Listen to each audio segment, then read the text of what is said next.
Need a content writer? It's never.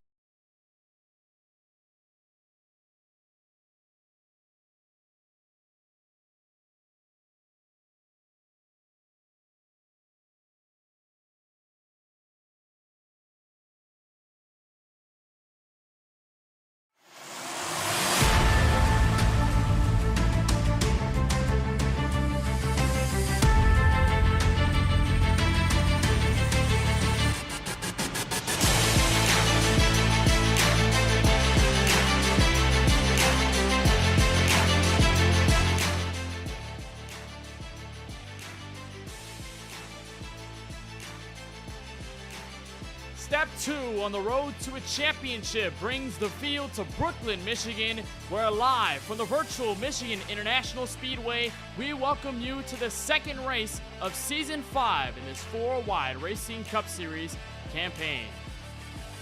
So happy to have you join us for our coverage on MaxSpeedTV. We're up atop the virtual Michigan International Speedway. My name is Kenneth Bueno. And off of 1 week's race ago for the virtual Daytona International Speedway, had a lot of intensity, a lot of pack racing. We had a winner at the end of it all in Colin Forrester. Taking center stage is now a new driver entering to the playoffs. But tonight offers somewhat still 2-mile action, just in a different format. Low downforce tire is going to be a big factor in this race.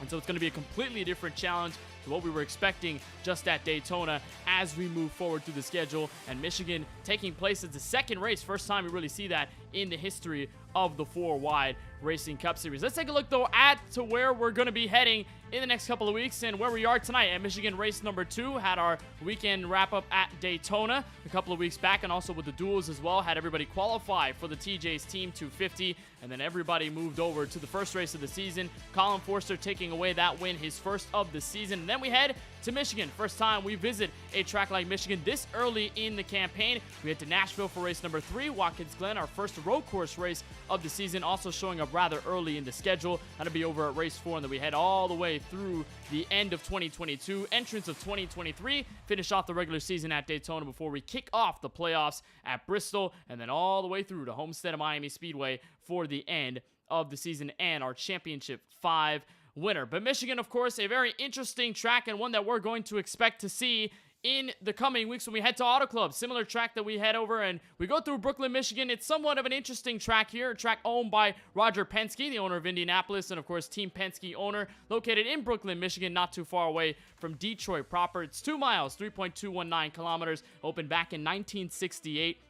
And this track, as fast as it is, as wide as it is, doesn't have that much banking. 18 degrees to support it in turns 1 through 4. 12 degrees at that start-finish line on the front straightaway. 5 degrees on that back straightaway where we enter turn 3. And that's going to be big. This track is as large as it is, which means drafting is going to be at the utmost importance. But also tire saving. We talk about tracks like Daytona, Talladega, even the newly reconfigured Atlanta Motor Speedway. A lot of it has to deal with saving those tires. Non-existent, really. That's going to be the pack racing that they have there. But here at this track, going to have to master both of them. Be in the draft, make sure you can keep up with the pack while also making sure that your car is as pristine as possible. So with everything that goes into it, a lot of things to question before we head into this race from Michigan. But as qualifying ticks down to 0, it'll be our time to take a moment to take through your starting grid, see exactly where every driver and your favorite driver will be lining up here tonight in the second race of Season 5 for the 4-wide Racing Cup Series. On pole will be the 96 of Austin Riddy, multi-time winner 1 season ago. He'll look to take his first 2-mile plus win here at Michigan. He lines up with a 39.050. He'll be the first to see the green flag. Tristan Bailey didn't do the hottest at Daytona 1 week ago. He'll look to turn things around this time on the outside of row number 1. Last week's winner, Colin Forrester, no worries for him entering the playoffs, but he'll look to cap off with another win, do the same thing he did back in season number 3. He'll have Lance Hill to the outside of the number 1 machine in P4. Shane White for Lights Out Esports will be inside the top 5. He'll have Lawson Peel, your defending series champion, to the outside of him in P number 6. Before you find the drivers doubled up for row number 4, Scott Healy returning to the series after a while of absence, and AJ Green, your season 3 champion, going to be to his outside in P8. Final 2 drivers in your top 10 include Brian Dixon in the 03 and Eric Schaefer in his number 3 machine. Everybody on through back, 11th on back, qualified rather well. Tony Kibbett in the 76, lining up inside row number 6. Steven Stepien, the winner of one of the dual races back at Daytona, will look to also turn things around and maybe get a win on his own right here for Michigan. Kevin D'Elia, Adam Alashire, the 53 and the 91 to round out your top 14. Jaden Porter, the first full-time rookie driver, he'll be in the 15 spot. Brandon Colley, also another rookie with the stripes on the back end of his Ford Mustang, will be outside in P16. 17th and 18th go to Joe Sanchez and Mark Harris. We saw just how strong Sanchez was at Daytona 1 week prior, so we'll see if he can duplicate that all over again, but a little work he has to do this time as he rolls off 17th. Mark Harris was the winner at Auto Club last time we were there, sister track to Michigan, so he winds up in the 18th spot. We'll see if he can get all the way to the front. Curtis Kelly, Jesse Prees, the 71 and the 00 will be rounding out your top 20. Cody Kinsey, Ken MacArthur will be behind them, the 93 and the 97, followed by league owner Tyler Murray in the 16. Jason Hastings to his outside in P24. Brandon Banks for Drinking Bros Racing will be inside top 25. Brandon Gillis will follow along suit. Chuck Keller and Ryan Tapp, the 7 and the 86, to round out the drivers in P28 out of the many that we have in this field. Christopher Bishop, Craig Lounslauger will be the 2 in row number 15. Both of them having a lot of work needed for them to get to the front as we drop the green. Michael Newbross, Cedric Hunter, 31st, 32nd, 33rd to Daniel Michel. Juan Jimenez making his first 4-wide Cup Series start. We'll see what he can do from the rear of the field. Brady Cox, Eric Stewart, the 78 and the 82, round out the drivers all the way back to 37th, and that is your full field. 37 cars strong here from Brooklyn, Michigan, as we kick off our second race of the 4-wide Racing Cup Series in Season 5. Let's take a look at the weather before we get started here for Michigan. It is a rather hot track temperature in the 94-degree area, may even scorch up to 100 degrees, and that will matter with the rear tires, and these cars can get very loose as fast as they are. 77 degrees in the air, no humidity, winds to the south at about 3 miles per hour, winds to the west rather at around 3 miles an hour, and it is a partly cloudy afternoon in sim. So it's a beautiful day to go sim racing, and it'll be Austin Reedy and Tristan Bailey at the head of the field. It has been a little while since we've seen Austin Reedy in victory lane. Last time that happened was back at Circuit of the Americas, race number 11 in season number 4. So a lot to look forward to if you're that number 96 and really didn't get dealt a good card whatsoever at Daytona. Usually the tracks that he performs well at. We'll see if he can do so this time around, get a victory, and potentially lock himself into the playoffs as early as race number 2. Pace car is off. It'll be the 2 Camaros, Austin Reedy, Tristan Bailey, the 96 and the 24, leading us to green, and we're underway in race number 2 from Michigan.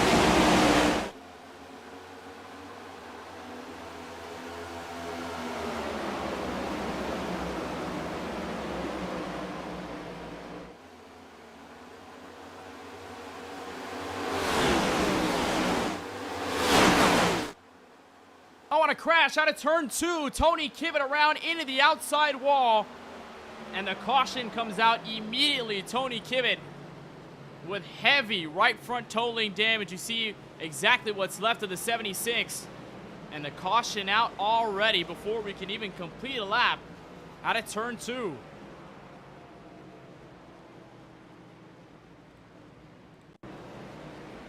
We'll see exactly what happened. It looks like he might have packed up with a couple of other cars. Kibbett starting relatively well in tonight's field.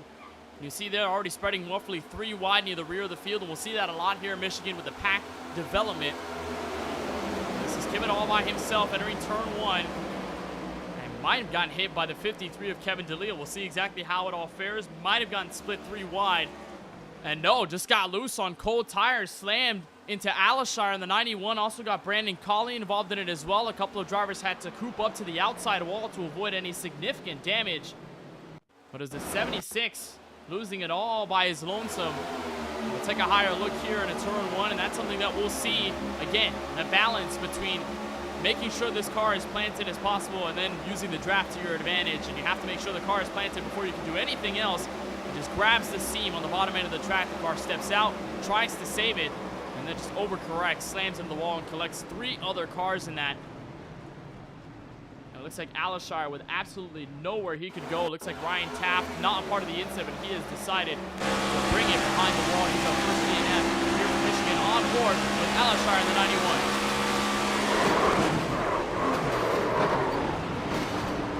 Nothing he could do. Brandon Colley getting hip checked. There's Mark Harris in the 5. Remember, he's starting deep in the field as well. And all of them having to get away from the Mayhem, some of them picking more damage than others. And there's Alishire with heavy damage on the rear, or rather the front end, a little bit on the rear end as well with the hit from Harris. So that brings out our first caution, and it looks like both of them might have already bringing it down pit road and taken their faster pair. It looks like Kivett has, it looks like Alishire has done the same. So a rough start for the 76 and the 91 to begin, and Alishire relatively did well at Daytona 1 week ago, found himself in the race late by the time we were getting to the end of it. Didn't really have that many teammates around him, but Alishire really having to work for his money now. He's going to be buried in the field. Brandon Colley has now fallen to 35th. It looks like he may not use his faster pair this time through. Just going to wait it out on pit road. Colley also a rookie driver in this 4-Wide Racing Cup Series for Season 5. And so that's not what you want whatsoever, to have your opening couple of races in the season be as tough as it has been. And for Daytona, that was a big promise for Colley, who had done so well in the duels, and now really just has to pick things up. Still a long race, though, 134 laps, so it's not like time is going to be running out by any stretch of the imagination as of the moment. But you also don't want to have a faster pair burned early where anything can happen later in the race, or if you're Colley, you're going to be buried with track position, 35th on the grid. And while draft is going to matter, that's going to help. Maybe gain a couple of positions isn't really going to do all too much if you think about it in the grand scheme of things, because he's going to need either a long green flag run to go his way, maybe some crashes up at the front, something to occur for him to even remotely get close to the front of the field. And Colley having to start from back there, it's going to be an even tougher road and maybe hurt the morale a little bit.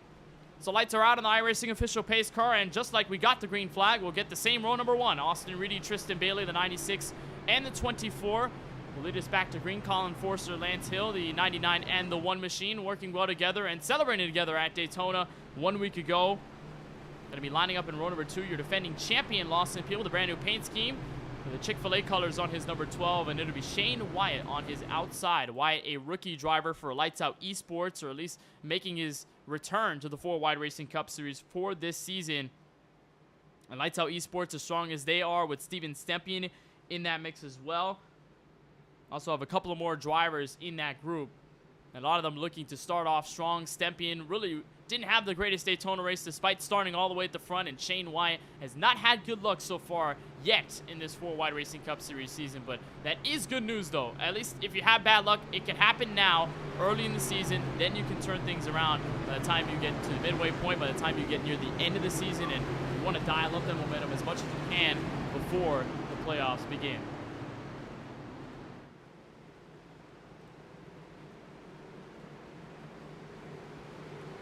So pace car will come out of the field's perspective. It'll enter pit road this time by Austin Reedy, Tristan Bailey at the helm of the field. Into the Geico restart zone, and to Barney the flagman, who will wave the green for the second time tonight. Quick restart, lap number 5, and Austin Reedy quick and away off the gates, back to turn 1.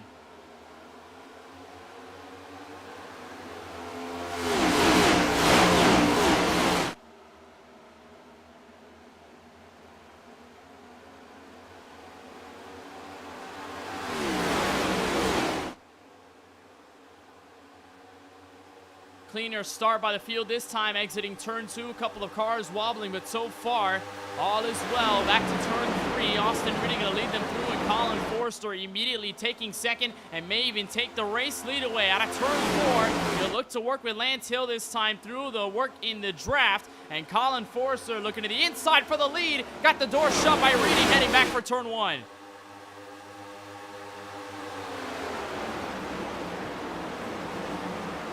Now here comes Forster charging on the outside, and quick work, the 99 to the front of the field already. At its Lance Hill, Tristan Bailey going at it for third, and that's all you see side by side wise, maybe even going side by side around your top 9. Stempian looking underneath Scott Heatley, but Colin Forster back to the point here for Michigan, just like he ended 1 week ago, on board with the 99.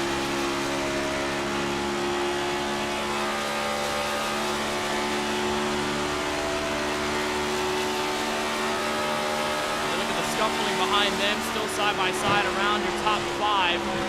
As Bailey looking underneath, Lance Hill has forced him wide just a little bit, and they may even make contact coming out of turn 2, almost about did.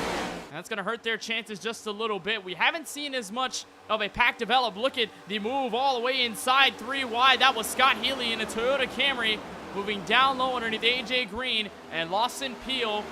Maybe take a 3-for-1 out of turn 4 with Shane White, the next one to attack. But so far, field not as closely together as we would expect them to be. You watch Austin Reedy looking underneath Lance Hill. He'll have support from Tristan Bailey. Back to turn 1. It looks like the two Murray Reedy Motorsports machines going to band together and potentially make something happen. They're going to get charged here because at this point, here comes Scott Healy, Shane Wyatt, and AJ Green into the picture as well. Out of turn 2, contact as Wyatt hits the outside wall. He'll collect AJ Green and check the whole field up as they fan 3 wide, entering the 3rd corner. And how much damage will that do to the 45 aerodynamically? Look at the crinkle on the right front. But we're able to stay green as of lap 8, but he'll drop all the way to P9 on the racetrack.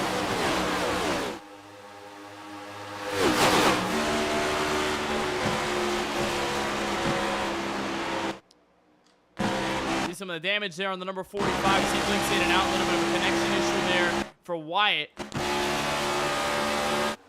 But he's going to be able to continue on. It looks like he'll stay in the draft without any problem. And again, the race will stay green. And Lance Hill shuffles his way to 2nd, so he'll coop up with the 99. 2 of them teammates, or used to be former teammates at Stonks Motorsports. Now the one machine, Lance Hill for Trackhouse Racing. You can tell a lot of the alliance still prevalent in that camp. All of those guys working well together. Same deal with the 91. On different teams, a lot of them are with the new ones that are propped up for Season 5.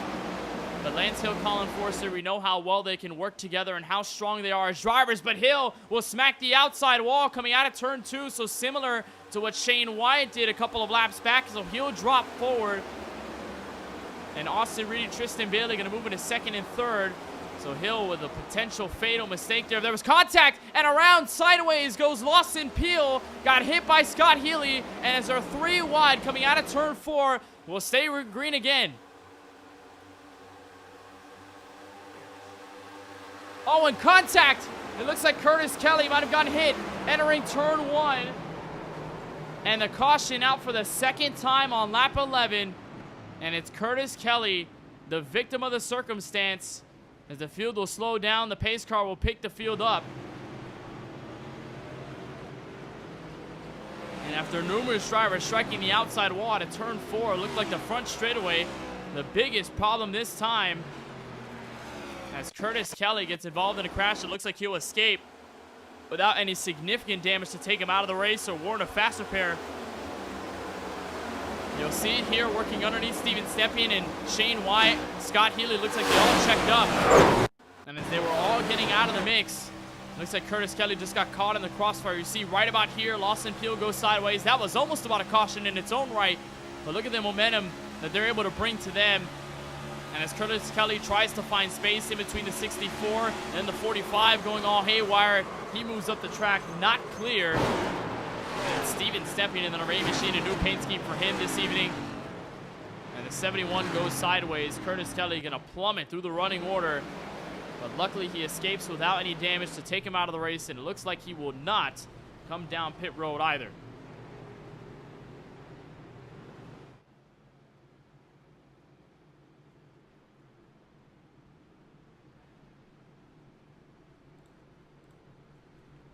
So caution out for the 2nd time here from the virtual Michigan International Speedway. Already some chaos here in the opening handful of laps.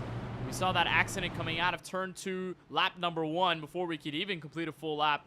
And then the second one coming out with Curtis Kelly and Steven Stepien making contact. It looks like, I don't believe Steven Stepien is going to come down pit road. It looks like he'll stay out on the track and he'll drop all the way to 13th. Actually, never mind. We'll come down pit road and he'll be joined by Shane White. Remember, he hit that outside wall a couple of laps back. It looks like Cedric Hunter in the 31 machine will come down. Brandon Colley, who we saw get involved in that first crash, also come in. Cody Kinsey and Curtis Kelly. And so they're all going to group together. Looks like Cedric Hunter may take some fuel only, and that may be some of the calls early on, especially with these cautions flying. Guys in the back of the field, they have that chance to come down pit road, take a little bit of fuel, maybe a splash, and extend their fuel strategy if it ends up going green later on in the event. But for right now, it doesn't seem to be affecting all too much, and only 13 laps in, we are still rather far, and these cautions are going to help these drivers at the front save some fuel and be able to get out of harm's way if we end up with maybe a 35 lap run, 45 lap run, where tires will matter, but obviously fuel, you cannot make it to the end of the race at any stretch with 134 laps on tap, as we're only completing lap number 13. So while we're under caution, once again from Michigan, we'll remind you that our coverage of the 4Wide Racing Cup Series on MaxSpeedTV is brought to you by 213 Simwear. 213 Simwear offers fun novelty sim racing apparel with a variety of styles, sizes, and more for you to rep and enjoy sim racing on and off the track. Shop today and learn more at 213simwear.com. So you look at Colin Forster and his Daniel Suarez-inspired paint scheme here tonight. Actually rocked that 1 week ago at Daytona, where he ended up taking another checkered flag to his illustrious career that he's put up so far. And we talk about the emergence of guys like Colin Forster and even guys like Lance Hill, Adam Alashire, all of them making rookie debuts back in season number 3 and then immediately stomping on the rest of the field. Forster taking 3 wins in a row in his first 3 races. AJ Green, Lance Hill, and the Mike Skedding wins on the season, and then AJ Green just being able to hold off the rest of the field in that championship 5 battle over at the Atlanta Motor Speedway not too long ago. And Colin Forster will look for another win and hopefully maybe do the same thing he did back in season 3, maybe with a little more success and more momentum. And with the experience that he's gained with this competition, may help him even more on the route to that playoffs. And that was a big thing that we talked about 1 week ago in that interview in Victory Lane with Forster, was the weight lifted off of his shoulders now that he was able to get a win, that he was able to lock himself into the playoffs for this year and pretty much be able to relax, do whatever he can. And sure, winning races would definitely help. That would make you feel a little bit better as a driver. Everyone wants to win every single race they come out on track. But to have that first win in the first race and pretty much be the first driver locked in, it definitely means a lot.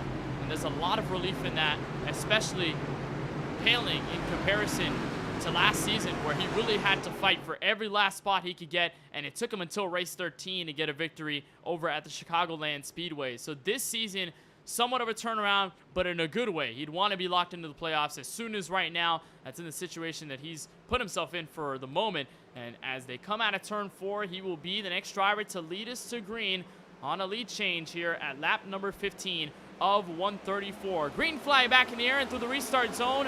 Forster goes without any problem. Lance Hill going to follow in the draft as they bring the field back to turn 1.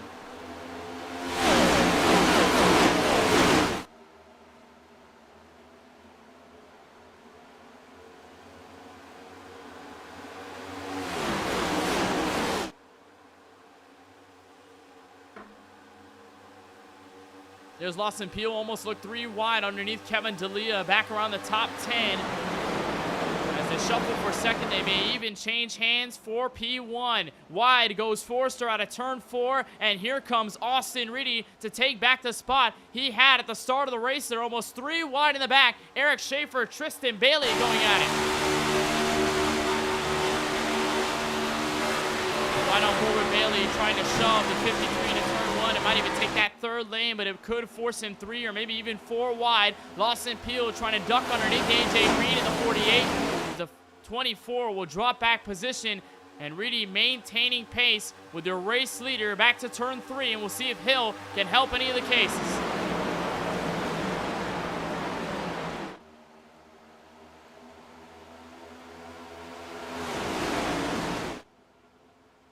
Looks like the aggression turned up just a little bit as Austin Reedy has no help coming out of turn 4. You have Lawson Peel a couple of car lengths back, but he's stuck bottom 3 wide. And now here comes Lance Hill. Potential chance to strike for the lead. He'll duck back entering turn 1.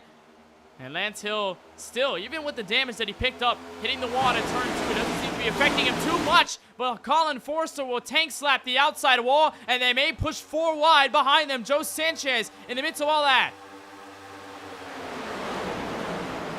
3 wide, back to turn 3. AJ Green having to back out and almost got hit by the 53 of D'Elia. Now here comes Sanchez to the inside for 6th, for 5th, and maybe even more. He's got help from Tristan Bailey behind him as Lawson Peel, Colin Forster go at it for 2nd.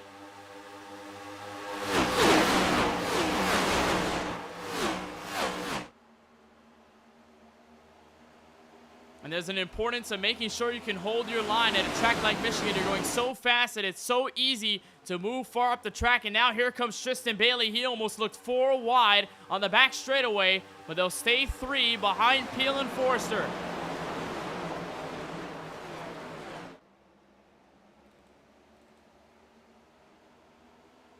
AJ Green looking for the crossover, a little bit of help behind him. They're almost 4 wide behind this group. That's Tyler Murray in the 16, weaving his way up to 9th. Eric Schaefer on the bottom, Kevin D'Elia on the very top. As a crash happens behind him, car sideways, and it looks like it's Daniel Michel. It is the California native in trouble, and the caution flag waves for the 3rd time at lap 19.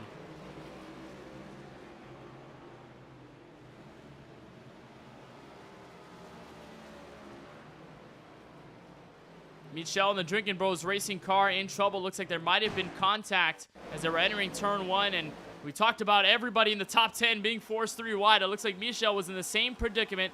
I believe that's Chuck Keller on the top. The 46 machine down low. See the contact happen there between himself and the 46. He'll go sideways. It looks like no other damage though for the 25, and other than a quick 180 or a quick 360 rather, it seems to be okay. Here's a look from the 25, higher shot. That's Keller on the outside and the 46 on the bottom.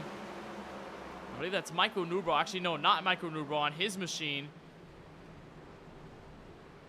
I think a number that we really haven't seen before, and it looks like the 25 just goes for a simple spin. And that was in the middle of the pack, so the caution flag will wave for, once again, another time here in Michigan. And it looks like Michel will not take it down pit road. Not enough damage to warrant that. But this is going to bring up the question, what do the guys at the front of the field do now that we may end up in a pit road strategy situation? Here at Michigan, this track, as big as it is, you may look at 25 to 30 laps on a tank of fuel. And we're slowly edging towards that window. These cautions have helped the drivers save fuel up at the front. But really, it may be a split decision. Looks like Tristan Bailey was going to fake some guys down on pit road, but he ends up backing out.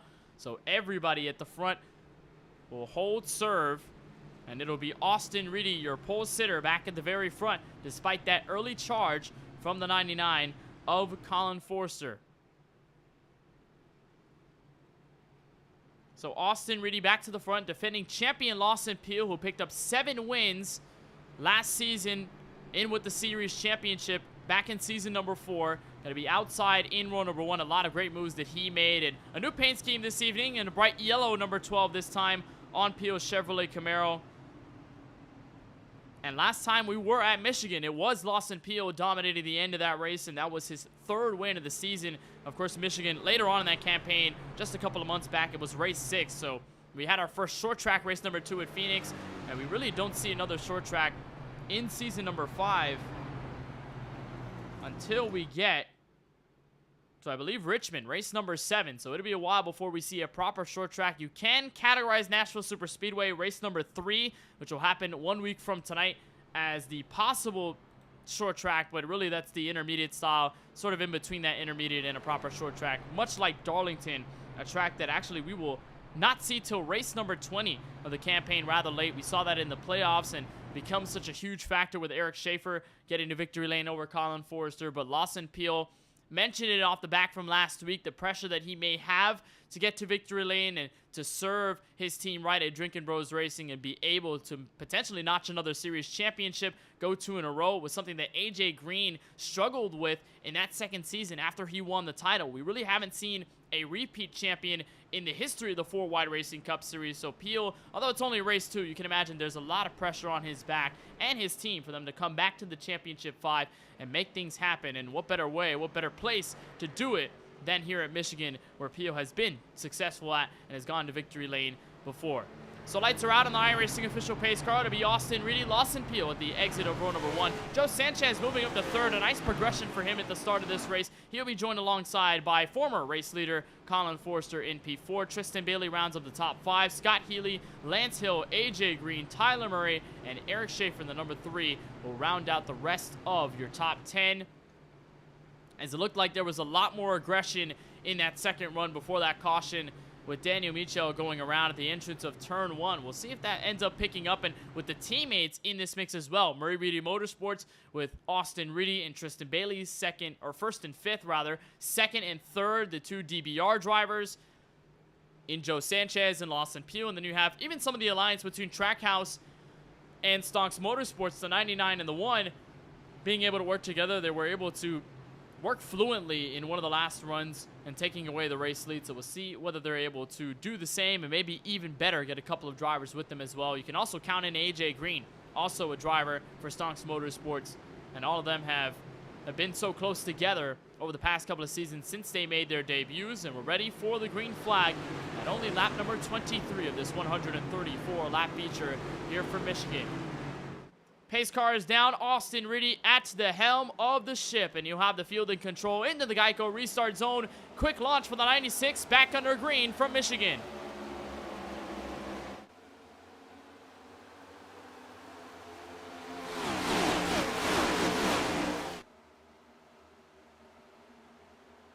And this quick launch may help Reedy get clear of the battle for second. Colin Forster, Lawson Pugh going out of the back straightaway, maybe even 3 wide if we can count Joe Sanchez. And if he makes that move, but he'll stay behind his teammate heading back for turn 3, help him in the draft.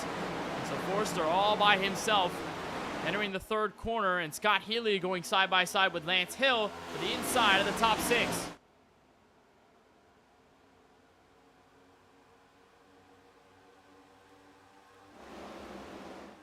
You watch Forster fall back. Peel and Sanchez going to tandem back to turn 1 and maybe get in front of the 96 of Austin Reedy. They go side by side for 4th on the racetrack. That's Tristan Bailey working up top. He's trying to get back to his teammate leading this race.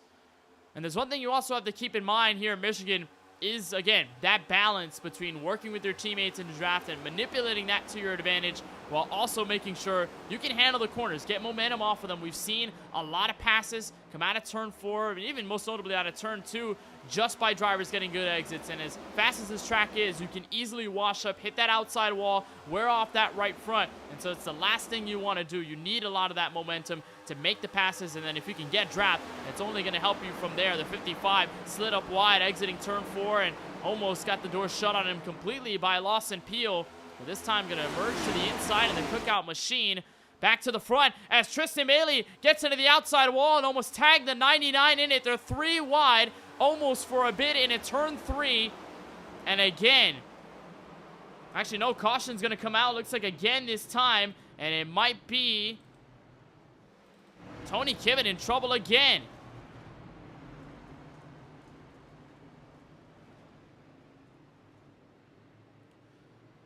So as we saw, Kivet in our opening caution at lap number 1 ends up on our list once again. Secondary caution for the 76, this time at lap number 26 of 134. We'll see how it all happened. It looks like he might have had some assistance, and it happened out of turn 2. And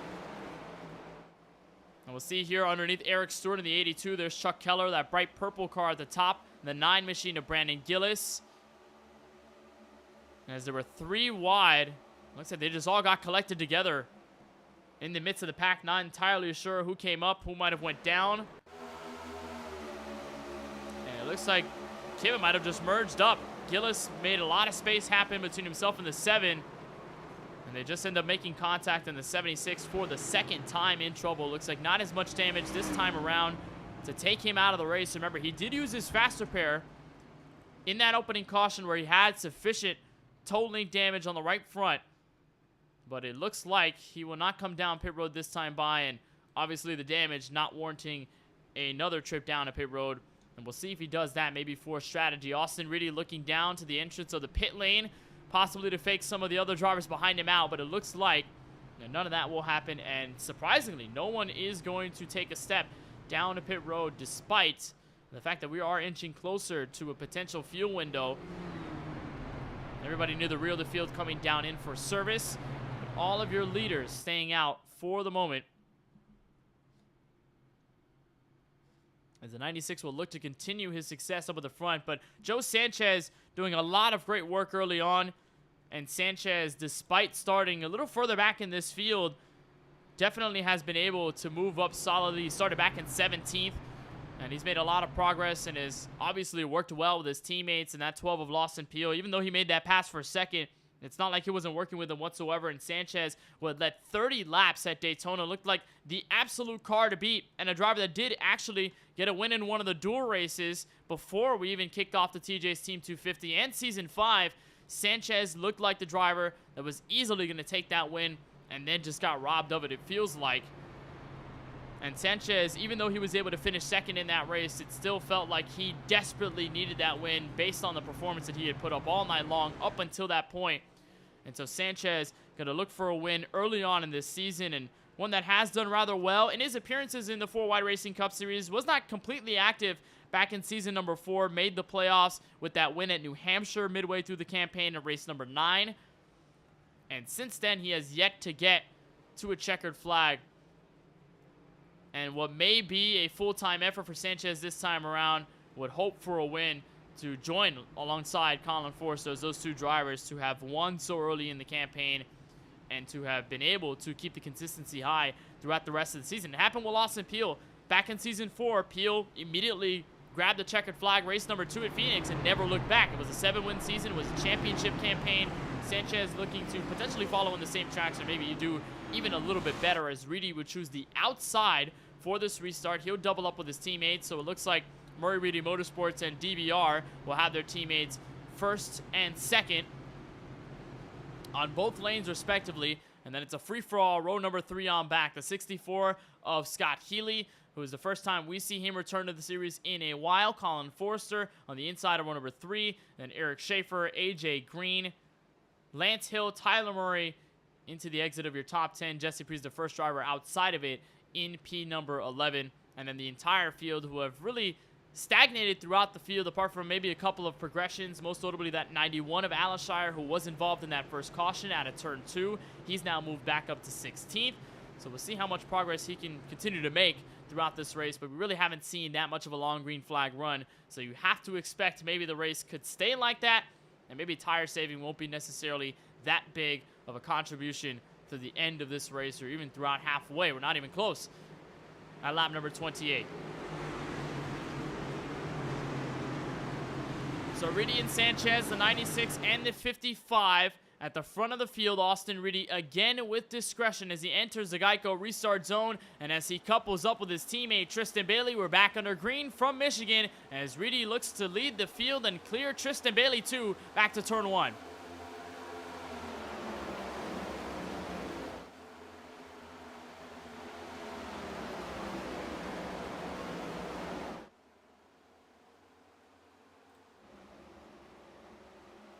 And look at the run on the back straightaway. Peel left all to dry as Sanchez looks to work with the 24. Now here comes Eric Schaefer, a huge run denied by the 12 entering turn 3. And here comes Sanchez to work for more. They're possibly 3 wide. They are 3 wide. Coming out of turn 4, and Sanchez looking underneath for second as Reedy looks to pull away.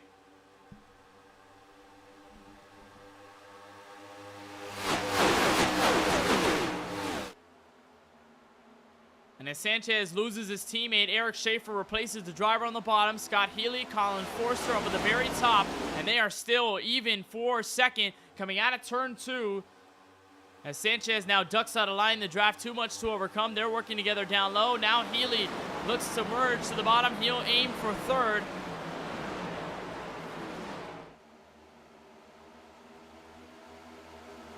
Not sure how that's going to work. Almost door-to-door contact once and maybe twice between him and the 55. And Bailey will look down low, give some drafting assistance to the 64. And back to turn 1 they'll go. Still even for P3.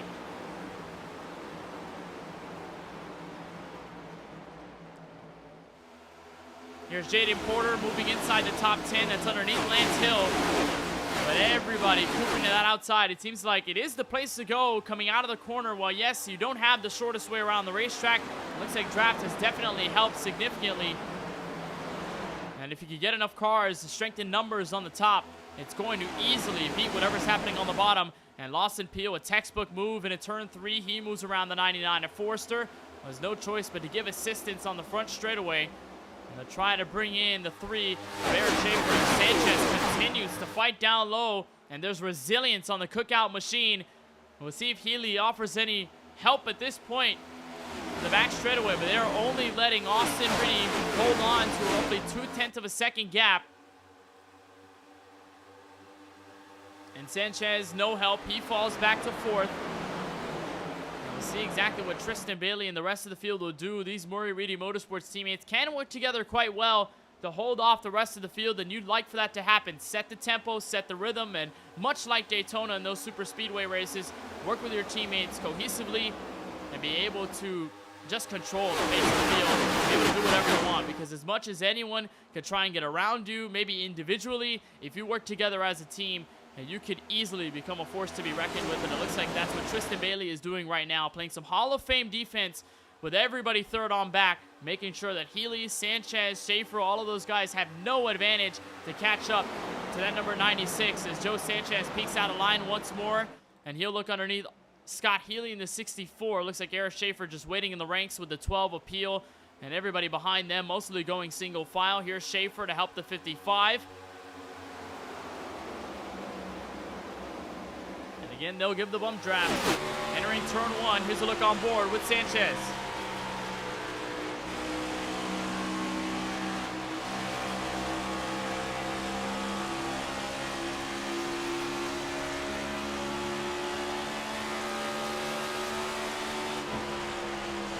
Caution flag out again for the 4th time this time, and it looks like maybe John Holliday, and that driver who was involved in the crash with Daniel Michel, back to the front straightaway. It looks like it may not be him. Actually, Chuck Keller in the 7, completely destroyed on the right side, pancaked Chevrolet Camaro, and he will immediately tow it to the pit lane. And we'll see exactly what happened. We'll dial up the replay, and it looks like Curtis Kelly might have been involved in the mayhem as well. The 2nd time Kelly is in a crash. And it started with some contact. The 7 slammed into the rear end of the 71 entering turn 1. Right there you see the first bit of contact, the second bit. And right here the 71 has had enough of it. Slides into the 7 and hard they go into the safer barrier out of turn 2. And Chuck Keller's car completely totaled. And Curtis Kelly, we talked about him having to repair his car after his first crash. We'll have the fast repair available to him this time, but not the way you want the night to go if you're Curtis Kelly, and even worse for the 7 of Keller, who had been around a lot of the crashes so far this evening. And it looks like he's going to waste all that time and drop a lap. 34th he'll go on the charts as Kelly tries to limp his car, which has a right front completely almost torn off. And he'll try to catch up with the rest of the field. But looks like we have our first dose of pit stops with your leaders. Austin Reedy, Tristan Bailey, Scott Healy, your top 3. Gonna lead them all in this time by.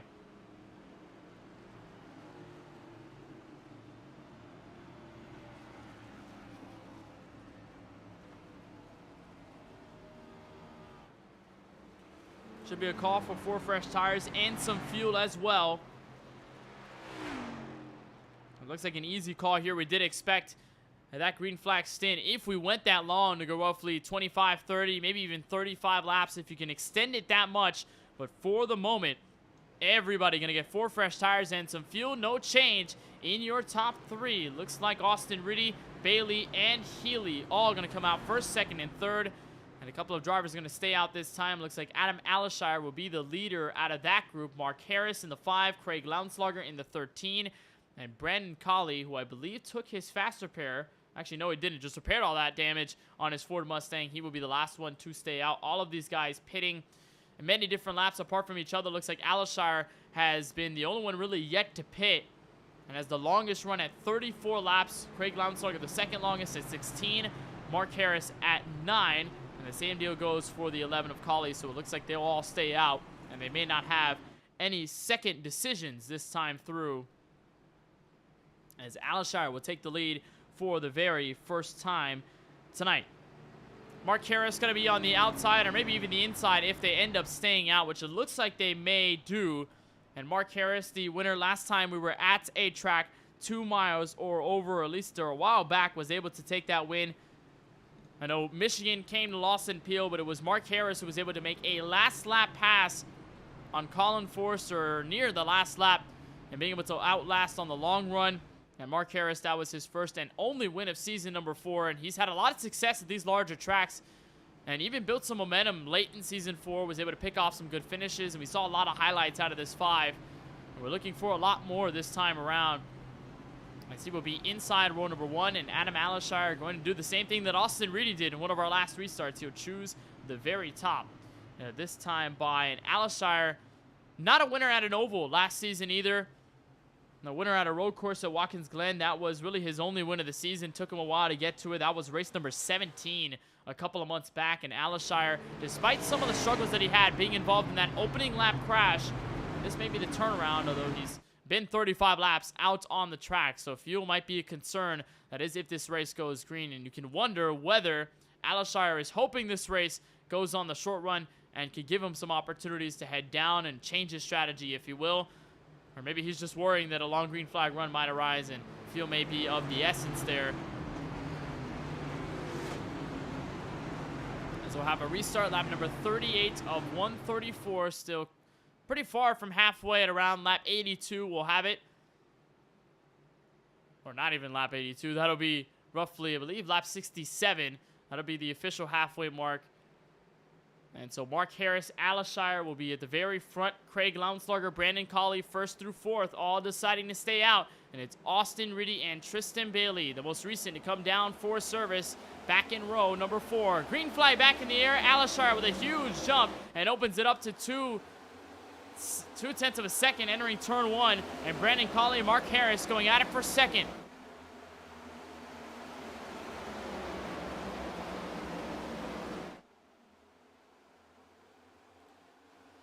And we'll see how much tires are going to work here in favor for Bailey, who gets ahead of his teammate. And Healy having to work in the trenches against Craig Lownslugger, Colin Forster back around the top 8. Now Bailey looking underneath Mark Harris, and he'll get loose. He'll slide at the track out of turn 4, and they'll almost make contact as Reedy maintains behind the 24 as they all catch up to Alashire. And here comes Harris for the lead back to turn 1.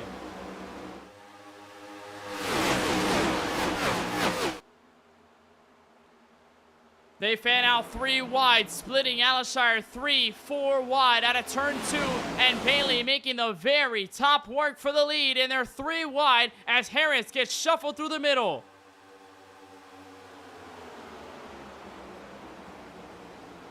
And now for Alashire, how big of a concern will this be if it stays green? Sanchez moves into 3rd, side by side for 4th, as Forster looks underneath Scott Healy, and Harris falls back to 6th.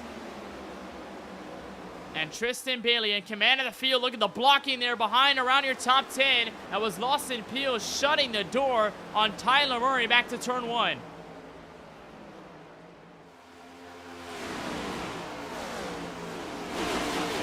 And Peel, who had done such a nice job to move up to the field in the opening stint, now having to work back around the top 10.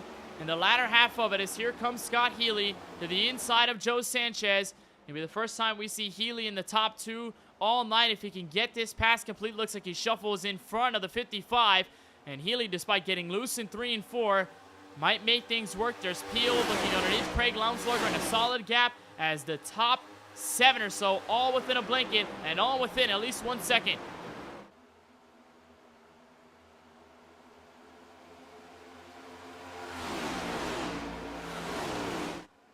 Now here comes Healy to the inside of Reedy. Failed attempt. He comes out of turn 2 and right on board with the number 64. And a driver who's the champion back in season number 2. In a walk-off fashion, getting the win in the race before at Phoenix and then getting the win all over again at Charlotte. And the championship with it as he right on board with that 64 as he holds behind the 96 and everybody trying to maintain single file. Looks like Jaden Porter looking for some extra as they're roughly 3 wide. And they are 3 wide inside the top 15. AJ Green gonna shuffle through the middle and almost made contact with Lownslugger.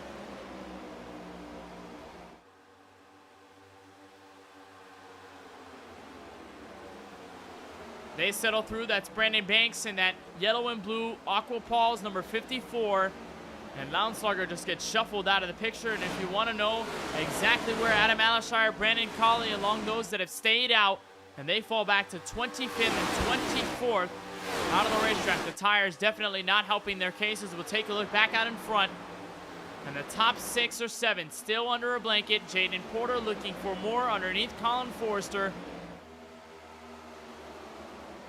And they have really separated themselves from everybody. 8th on back. You look at the gap between themselves and Lawson Peel, who's leading this group with the 16, the 53, the 00, the 3, and everybody behind them. And like I said, Jesse Pre's going to look for more. He'll look on top of the 53 of D'Elia. That will be a completed pass for 10th. And Jesse Pre's Kevin D'Elia among the duo that really did well at the end of Season 4. D'Elia mounting a lot of great finishes at the end and really being able to strut a lot of consistency. Still yet to get a win, and the same deal goes for Prees. But there's a lot of promise behind these two drivers, and Prees making the playoffs 1 season ago. Did get eliminated rather early, but Prees trying to make sure that he can officially make a statement, and the same goes for D'Elia as they currently ride 10th and 11th. And still running single file. It looks like they all want to make sure they can catch up to that group, and that's another thing that we talk about in those similarities to plate races. And the big races at Talladega, Daytona, and even the newly reconfigured Atlanta track is the fact that if you go side by side for so long, you're going to bleed off time. And in the midst of the draft, where that is so important to work together with drivers and have a good amount of them in your support and on your side, you're going to want them to be all single file, because then you can easily tick off fast laps. And although everybody's checking up in the draft behind drivers, it is only going to be better than going side by side, and that's the problem that Jesse Prees is forced in right now, and the same goes for Eric Schaefer, who's going to go door to door with Kevin D'Elia, and they may force Mark Harris 3 wide. Remember, Harris, one of those guys to have stayed out as long as he did, and so they'll make quick work of the number 5, and Harris will drop back to P13 on the track. It looks like Cedric Hunter may be the next one on the chopping block,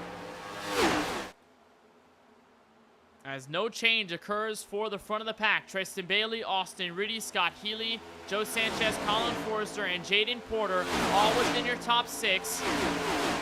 And all of them yet to relinquish a spot or even go out for one. We saw a lot of aggression in the opening runs, and even in between cautions and those short green flag stints. A lot of guys going 3 wide, moving to the inside and the outside, and really taking a lot of chances.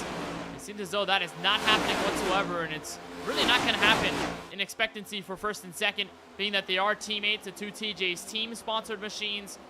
And it looks like they will all single file out as a caution flag comes out and a car around in the grass. Ken MacArthur sideways and parked inside the Geico restart zone.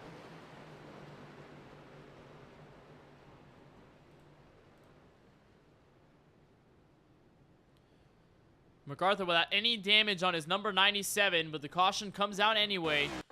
And we'll see how it all began. Was working alongside the 78 machine of Brady Cox. And you look here as they almost about went 3 wide. Well, Cox just slides up the track into the 97. There's nothing he could do, and Holiday doing a nice job to avoid it all and get on the brakes, swerve out of the way in enough time. 97 with some significant problems here track position wise. You see how far wide he stretches out in turns 3 and 4, but just holds his line, and then Cox just slides up, washes at the track. There's nothing MacArthur could do, but just hold on and hope things can stay where they were. Looks like they do, and he was able to stop the car in enough time before taking that momentum to the inside wall, and fortunately out of harm's way for everyone else. So a harmless spin brings us under caution, and what that will do is going to help all those guys 8th on back. We saw the problem with how much of a gap they had to pick up with all of those lead cars. Now that's all dissipated as we approach our halfway mark of tonight's race here for Michigan. It's going to be Tristan Bailey and Austin Riddy, 1st and 2nd, controlling the rhythm of the field. They're going to look to do that for the rest of the race, and we should not expect anyone to come down pit road this time by.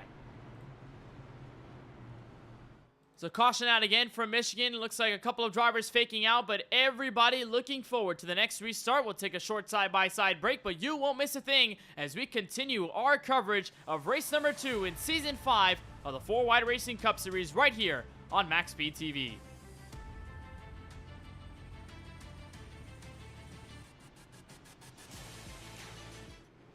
Racing isn't easy. but experiencing it is. With the industry's leading sim racing game. Drive on laser scan replicas of the greatest racing circuits from around the world. Go head-to-head against other drivers chosen by skill-based matchmaking to ensure competitive racing at every level. Compete across all your favorite series. In officially licensed cars, engineered to deliver the most accurate driving experience possible.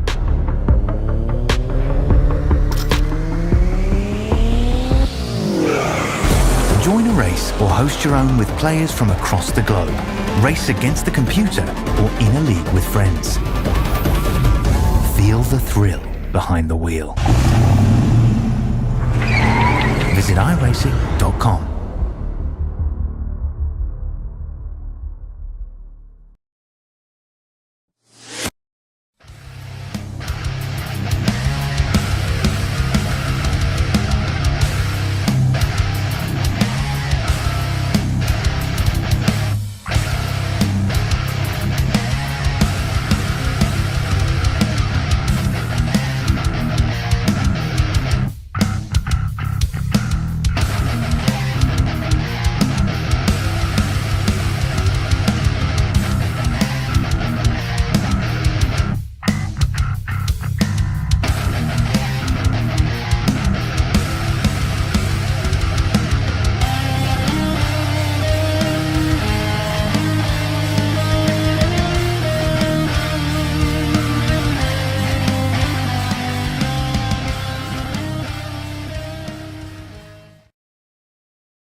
Back live for the virtual Michigan International Speedway for Race 2 of Season 5 in this 4-Wide Racing Cup Series campaign. Kenneth Bueno to join you along for the ride here on MaxSpeedTV. And in that last run before our most recent caution involving Brady Cox and Ken MacArthur, it has been all Tristan Bailey and Austin Riddy at the helm of the field. And it looks like they will command the field the same when we get a restart on lap number 51 of 134. While looking on board with Tristan Bailey there while we were under break, notice that he is clutching and saving fuel. We may have that as a big talking point, especially that we had possibly the field saving those opening cautions and extending that run as long as they can. What an impressive job it's been for Murray Reedy Motorsports, who do not have Kyle Benson this time around, as Benson's home for Thanksgiving, so we wish well for Benson, and we know he's watching here in the YouTube chat here tonight, so a salute to Benson. Hopefully we get to see him 1 week from tonight out at Nashville Super Speedway. But back under green we are from Michigan. Bailey and Reedy first and second, controlling the field back to turn 1.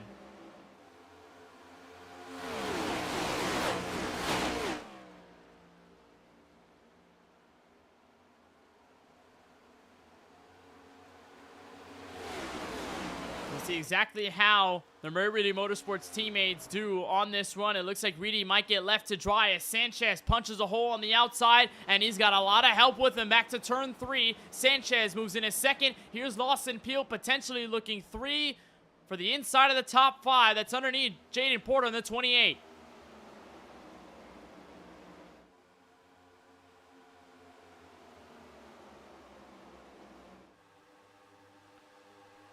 And Reedy fighting back. Looks like Scott Healy is going to offer a saving grace. And the 96 moves back to the bottom. And that was going to be a huge concern. We saw him and Bailey being at the front and really never looking back and holding off all opposition. And it looks like, again, it's going to work. But some extra help as the 64 moves down low. It looks like Lawson Peel wanted to look for it 3 wide, but could not do it. And right on board with the Chick-fil-A machine as he tries to get back to the very front. And here comes Austin Riddy trying to take more. He looks for the lead out of turn 4.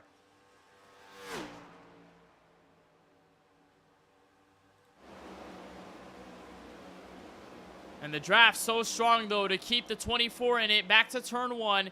And Sanchez trying to puncture through in the middle as he rides third. They're side by side for the inside of the top 6. Lap traffic in front of them, but that won't be a problem for now as Sanchez gets shuffled out of line. Healy moves up.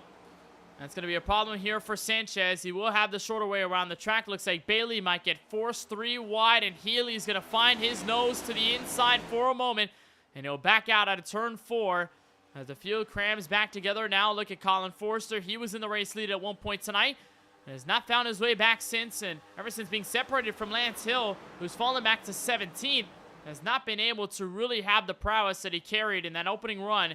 And look at drivers like Cedric Hunter, Brandon Banks. How about Brian Dixon? Outside top 10. A lot of guys that we haven't talked about in this race now finding their way to the front as Sanchez continues to go at it with Healy and Jaden Porter for the inside of the top 3.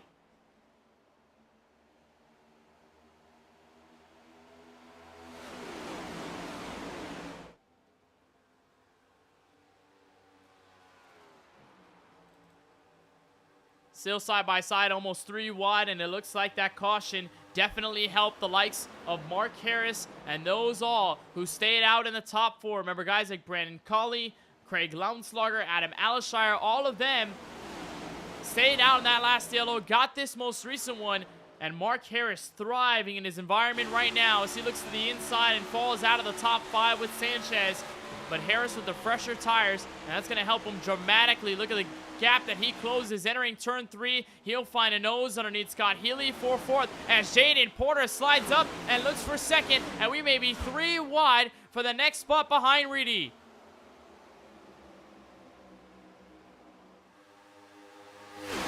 Porter backs out, Harris staying underneath, and Healy falling in the midst of it all.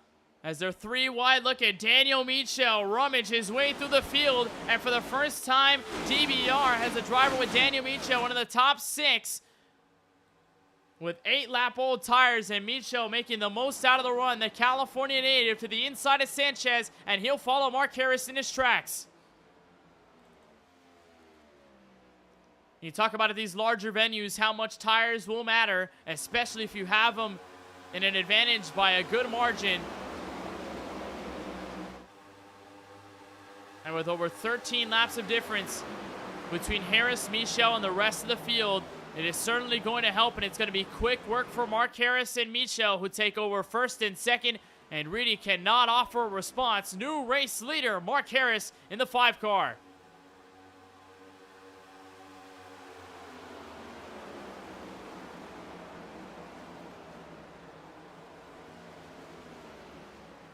And what a strategy call it was for Harris and Michel. Unfortunately, it hasn't panned out the same for the likes of Adam Alishire, who currently sits 32nd. For Craig Lounslager, who right now is inside the top 8, but hasn't done much and is slowly progressing his way through the field, having a bit more of a struggle this time through. But Harris and Michel having the caution fly out at the right time, not using that extra set of Goodyear Eagles. And they are pulling away from the field as they almost made contact and wobbled a bit out of turn 2. And Austin Reedy looking to hold charge, and really nothing they can do. I mean, the tire gap is so big, there's not much that really he can create for a situation. As you ride on board with the 96. And there you look at just how far they've spread around. 1.3 seconds between Reedy and Michel. He'll enter back for turn 1, but he'll stay with his teammate this time through.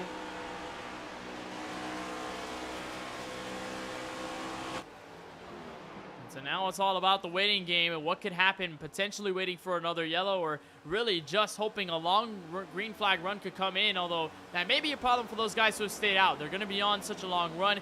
They may get forced into green flag pit stops, and then that's really going to help the likes of Harris and Michel on the right end of strategy, because they can stay out much longer. And while, yes, they're going to get beat by the fresh tire cars, that may equalize at some point, and they're going to have fresher tires later in the race. And we did see long green flag runs become a thing.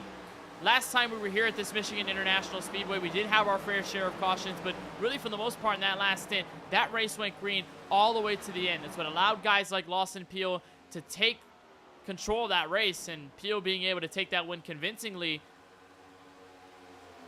And so that may be a huge factor here in tonight's race, and we may have a battle develop for the lead. Here comes Daniel Michel looking underneath Mark Harris. He may slide up the 18 degrees of banking and won't be able to completely make that move. And the last thing they want to do is bleed off more time as we close in on halfway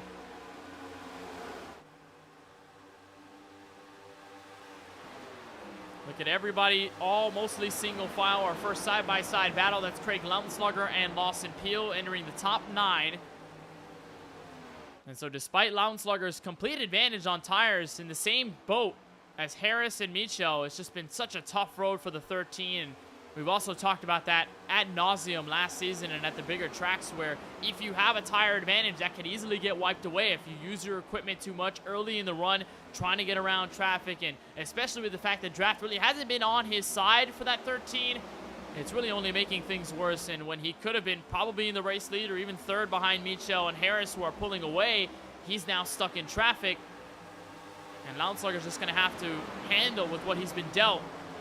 So he'll get some drafting help this time from Jaden Porter, as I believe Craig is going to stay underneath fourth, so this time we'll have a nose ahead. But Scott Healy finds his way to third and made the best out of that situation with Reedy and Bailey falling back. So the two teammates coupled together again, but Healy, the next leader, this time through, as I cross the line for lap number 63 of 134. And again, Michel still on that rear end, trying to take the race lead away.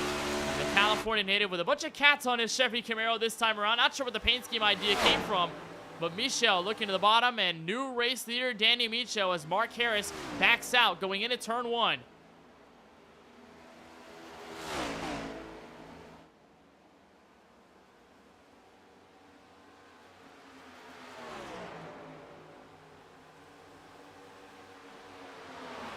Gap overwhelming there for everybody on back. Here's a look at Brandon Banks, Tyler Murray leading a third pack here. 12th on back, Jesse Priest, Cody Kinsey. There's a battle between Lance Hill and Brandon Colley. Haven't seen much of Lance Hill since that opening jump where he smacked the outside wall. Was still rather competitive, but did get that fixed and did not burn the fast pair as well. So he's got that in the back pocket for the rest of the event. Currently riding 16th, looks like he has not been able to make position happen. And it can be really hard here at a track like Michigan, where draft is so important. And with these next-gen cars, we talk about the difference that it has in comparison to Gen 6, where in Gen 6, yes, you could have some big runs with the high downforce package that was offered, but really, you couldn't get as big of runs as you can with the next gen, with the diffuser that's on the bottom of the car, with the way air is pushed through this car a lot more efficiently. It has resulted in a lot of pickup on the back end of another car. We talked about that at Daytona, and we're going to have that talked about for a good amount of the season at these larger tracks, especially when we head to Auto Club later in the season. And most importantly, when we come back to Daytona for the regular season finale, and even when we get to Talladega in the middle of the round of 10, the runs you could get is absolutely astronomical. And so with the runs you could get, while yes, it happens, you know, the draft, when you get so many drivers together, it's going to be hard to overcome them when you're all by yourself. And it looks like it hasn't necessarily been the biggest problem for that second pack, as Murray's going to close in on Cedric Hunter, the rookie driver, the number 31, the Hello Kitty Ford Mustang. He currently sits P11 on the track right now. Looks like they all couple together an accordion, and here comes Lawson Peel to the inside. Looked for it underneath Austin Reedy, could not do it, and finally, it looks like Craig Lautenschlager is breaking free from the old tire cars, makes a quick, swift decision to block in front of Reedy, but Reedy is having none of it, and the 96 looks back underneath for P4.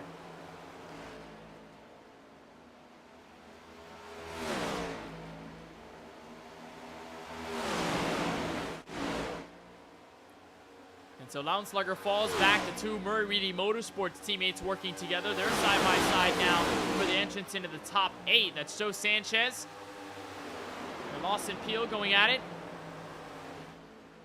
It looks like they'll shuffle 3 wide. Bailey looking through the middle, and he almost makes contact with a 13. He has to back out of it, and that was a risky decision as Bailey drop kicks through the field. You can wonder whether that may be a decision that's regrettable at this point, as he is now separated from his teammate. And you look again underneath that 13, and Lawson Peel is going to give him some assistance. But that may not be enough. They'll stay even out of turn 4. And we are again in that large tussle for third on back, as it has only helped extend the lead for Mark Harris and Daniel Michel, now more than 2 seconds away from Healy and company. It has been a cruise through the sunset for them, as they've really been able to put themselves in their own league with that strategy call, and Mark Harris really has yet to retaliate for the lead. It looks like he's maintained himself nicely in second, and they may just be the strategy. Let this long run go through its motions, make all these guys who are third on back come down pit road. They're already, mostly, a lot of them, over 30 laps in their stint, so we should expect them to come in sooner than later. And so that's only going to help Harris and Michel extend their gap by a ton, maybe even lap the field. As Tristan Bailey tries once more, another attempt on Craig Lautenschlager. As we approach lap number 69 and past halfway here from the virtual Michigan International Speedway. We've seen a lot of great racing, a lot of crashes. This may be our first opportunity with the attrition that we've had to go on a long green flag run and see our first batch of strategy as they're 3 wide. Outside of the top 10, that's Cedric Hunter looking underneath Tyler Murray and Colin Forrester. And Cedric's going to make the move happen and maybe even possibly find a move underneath Lawson Peel.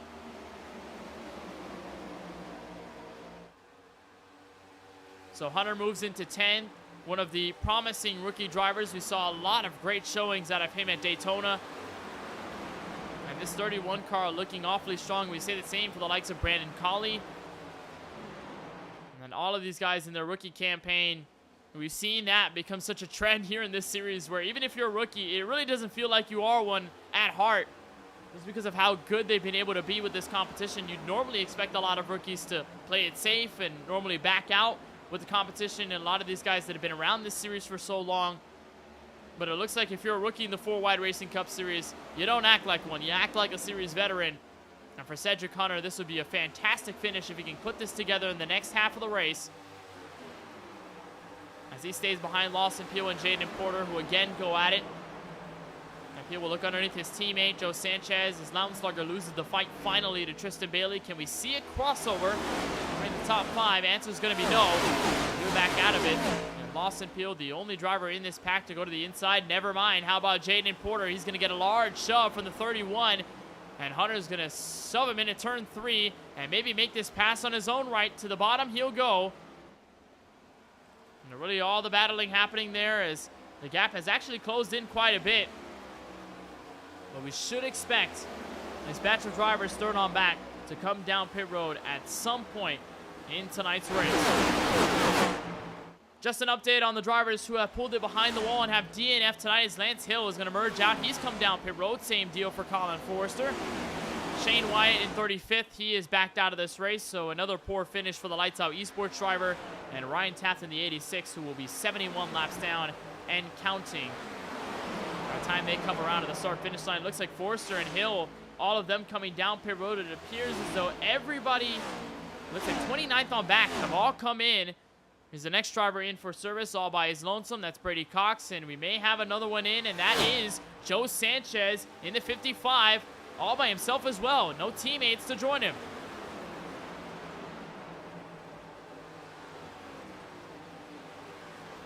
There's Kevin D'Elia, the second car in it, but the gap too far. There's Lance Hill, Colin Forrester looking to unlap themselves this time by, and now the question poses itself as we actually did have a challenge for the lead and a change as Harris goes back to the point. What will these two guys do at the front? Will they extend their stay as long as possible, or will they just take a step down to pit road like many of these guys will have to do at some point? Here are a couple of more drivers coming in. Cedric Hunter in the 31, Jaden Porter the 48, or the 28 rather. There's Steven Stepien, Curtis Kelly. Looks like Brian Dixon. And all of them coming in for 4 fresh tires in fuel to make it to the end of this race. And we should expect at least one more stop before this race is all said and done. We're roughly 30 laps to lap 104. And then we'll have 30 more laps after that. So we should expect a 2-stopper from here on out, especially for all of these guys who have yet to come in. Here's Lawson Peel looking on the apron. Could that be a stop on a pit road? It looks like they're all going to hit the brakes. Bailey's going to almost slam into his teammate. Scott Healy checking up early. And a whole host of cars coming on a pit road this time through.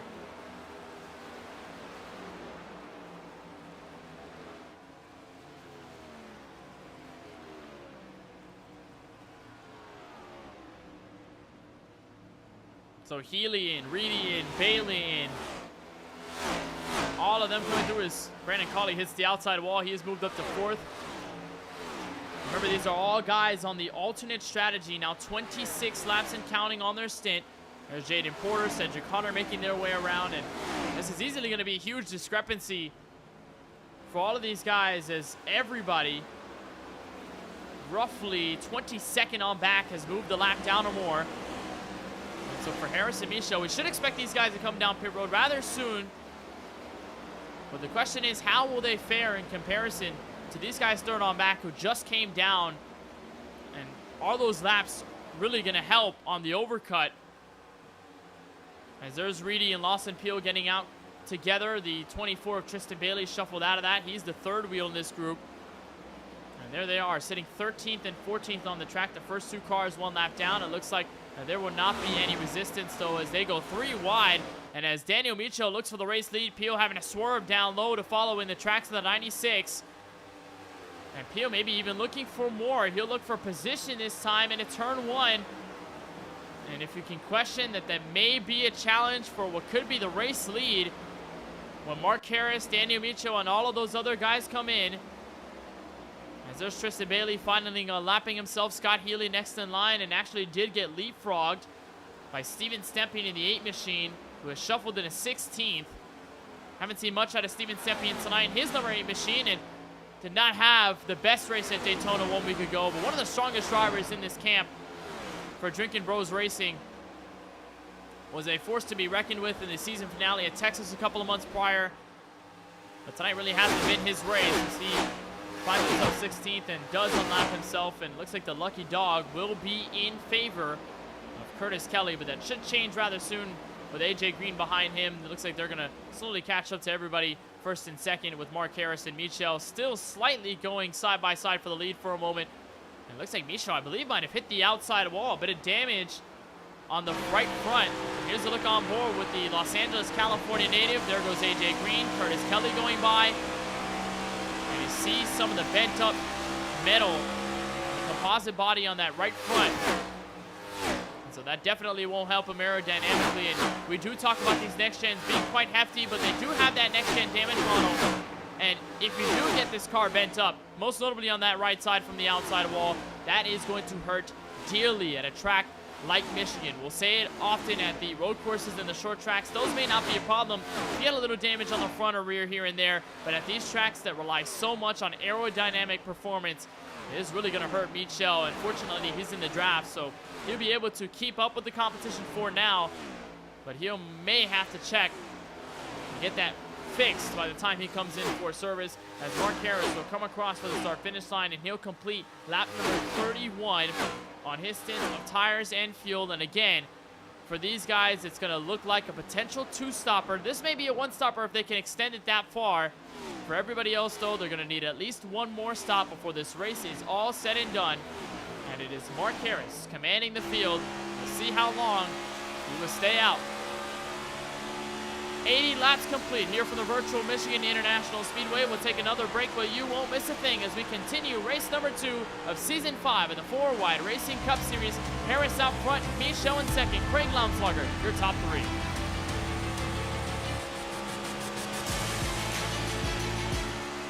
Racing isn't easy, but experiencing it is.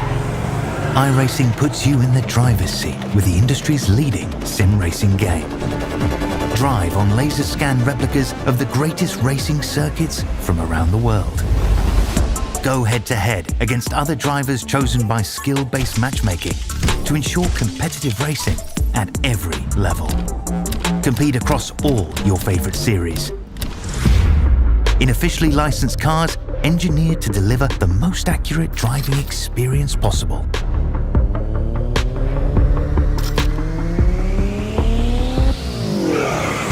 Join a race or host your own with players from across the globe. Race against the computer or in a league with friends. Feel the thrill behind the wheel. Visit iRacing.com.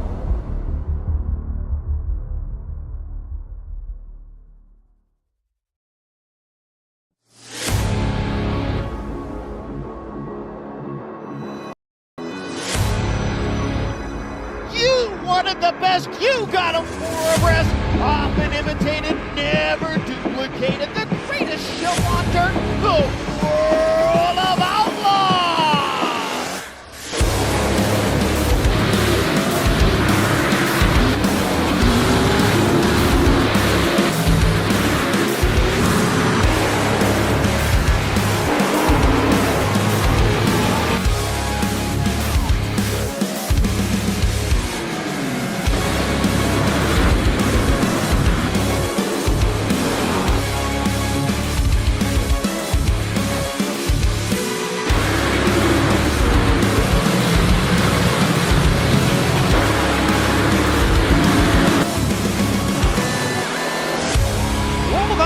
Dirt Racing will be available September 27th. Pre-order your copy today.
85 laps complete here for the virtual Michigan International Speedway. Welcome back to our coverage on MaxSpeedTV. Kenneth went out to join you alongside in the booth, and Mark Harris continues to lead this race, but he has finally taken a step down to pit road. It was Daniel Michel to go before him with the 25 and the 5 now in for what could be potentially the last time tonight.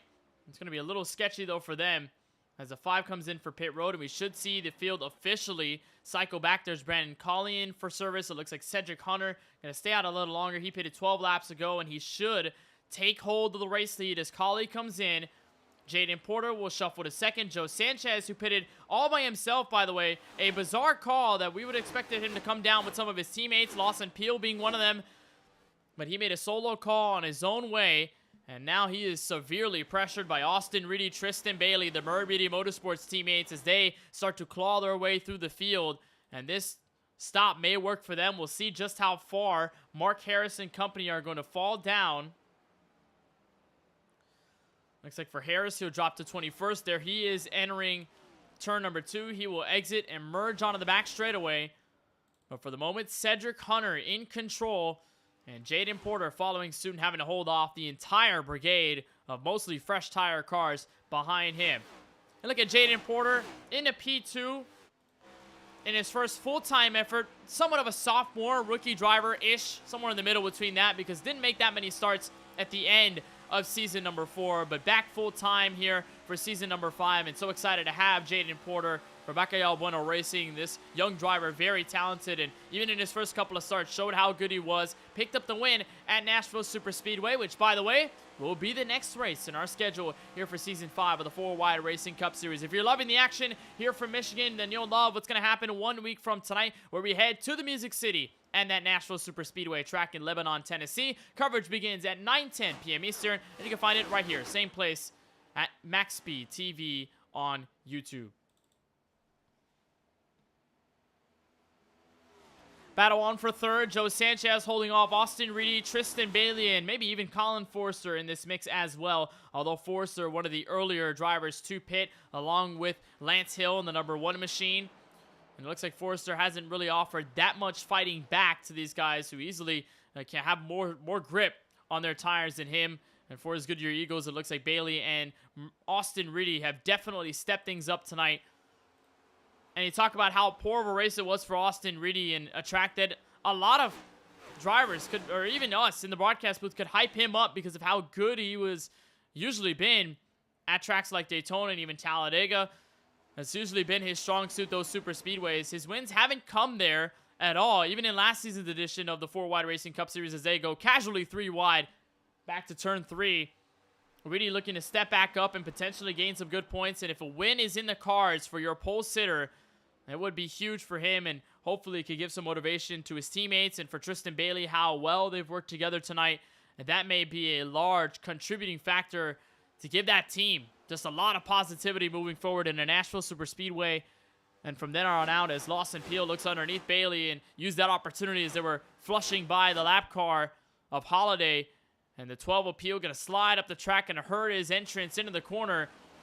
But he'll stay alongside Bailey. That's going to lose him time, and that may not be good news for Austin Reedy. There's going to be a lot of separation as they head back for turn 3. As Colin Forster finds his way by Holiday, and the field have separated by a slight margin. That's what happens at these long runs. As soon as the tires start to kick in, draft, as much as it does matter, the entire race doesn't play that big of a factor, and you don't see those large packs like we saw in the opening segments where we had so many cautions. A lot of short run pace was necessary to be at the front, and everybody packed in together, accordion. As here comes Jaden Porter. Nice run into turn 1. And it may be enough to catch up to Cedric Hunter. There is somewhat of a tire difference, and it's only 1 lap between these two. But Porter, a driver, is very good on these long runs, and it looks like he may put it to Hunter before it's all said and done. We enter our final 43 laps here from Brooklyn, Michigan. And again, 1 pit stop still in the cards. We are expecting at least 1 more stop. Maybe a yellow could help things through as they battle for third, Austin Reedy and Joe Sanchez. So strategy isn't necessarily out of the cards quite yet.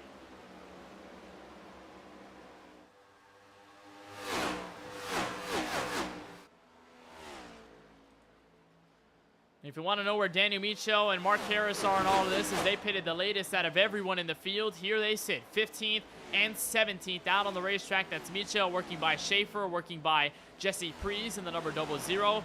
And Mark Harris, someone on the back foot of this, a little further behind. It's felt like a little bit of a slow pickup for Mark Harris this time through.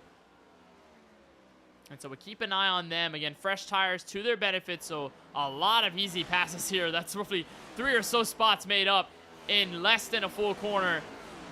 It'll be Steven Stempien next on the charts, but he has roughly 2.2 seconds before he can catch up to the driver of the 8. And now here comes Bailey looking underneath Reedy. Almost made contact, and the first time they almost do that all race long. And that could have been hugely important for them too, in a detriment. As Lawson Peel going to hang back. Never mind. He looks to the bottom. The 24 gives a block entering turn 3.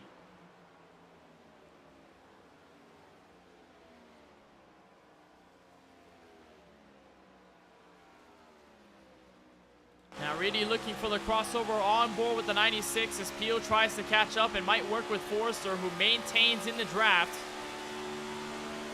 And for now, they're going to all single file out, and it looks like the duel between the Meridian Motorsports teammates finally calming down back to turn 1.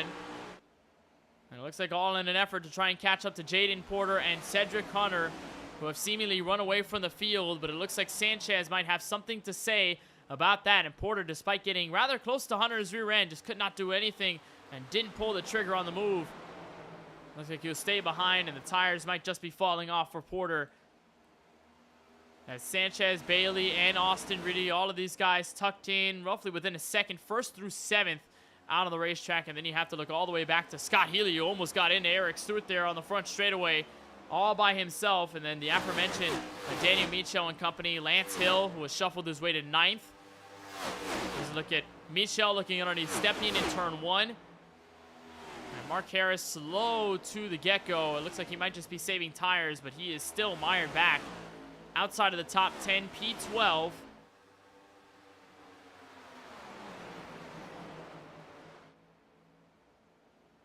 As we enter the final 40 laps here from Michigan International Speedway, here's Bailey looking underneath Sanchez, washes up in turn 4, and again cannot make the pass complete. That's been a problem that we've seen often tonight, and one that we may see at Auto Club as well. Those tracks very wide, tracks very fast, over 2 miles. You're looking at that happening often, that right front being worn out so significantly. And if you're Tristan Bailey, that may just be a huge concern to the negative, because you do not want to have this car wear out as bad as it does.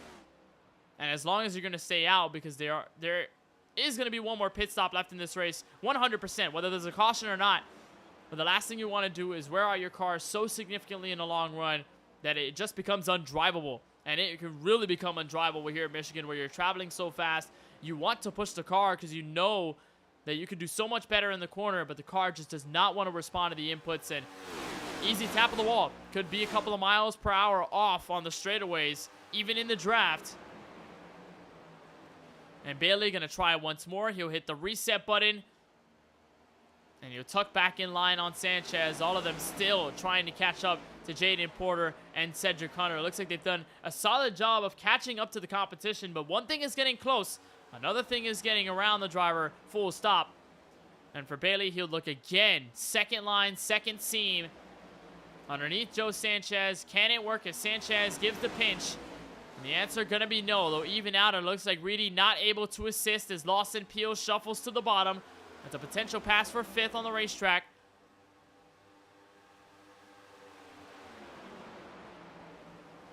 And so again, all single file. Bailey failing once more. And Reedy gets tapped by the number 12. Appeal entering turn one. They're going to bleed off so much time on the back straightaway. And for the second time, we have an almost spin. This time, Peel getting into Reedy.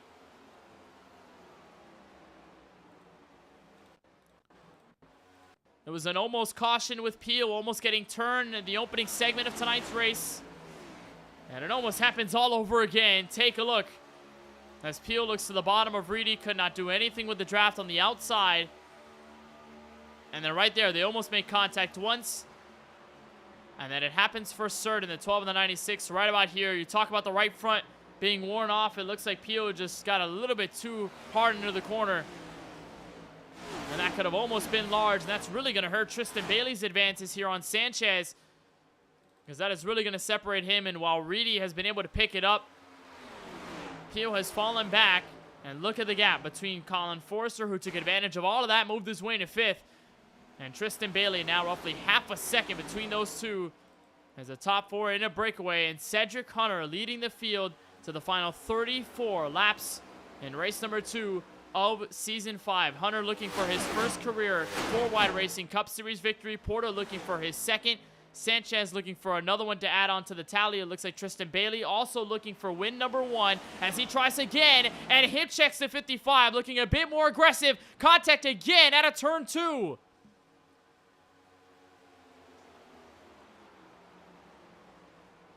Bailey continuing to try, setting laps faster and faster than Sanchez, but just cannot complete the move for third on the racetrack. And it is only getting worse. Lawson Peel, Austin Reedy now going side by side for 6th. As they continue to lose more time, and they may even bring in the likes of Scott Healy and company. We talk about Mark Harris on fresh tires, Daniel Michel, who was slid in 9th. And all of them still in competition. Here's a battle inside the top 13. Eric Schaefer, Jesse Prees going at it. Curtis Kelly on the backside of this, top 15. And we saw Curtis Kelly use his fast repair earlier on tonight after being involved in 2 crashes, but it has been a nice recovery for the K&N Chevy Camaro. Here's a look, front row seat of this battle. Coming out of turn 4.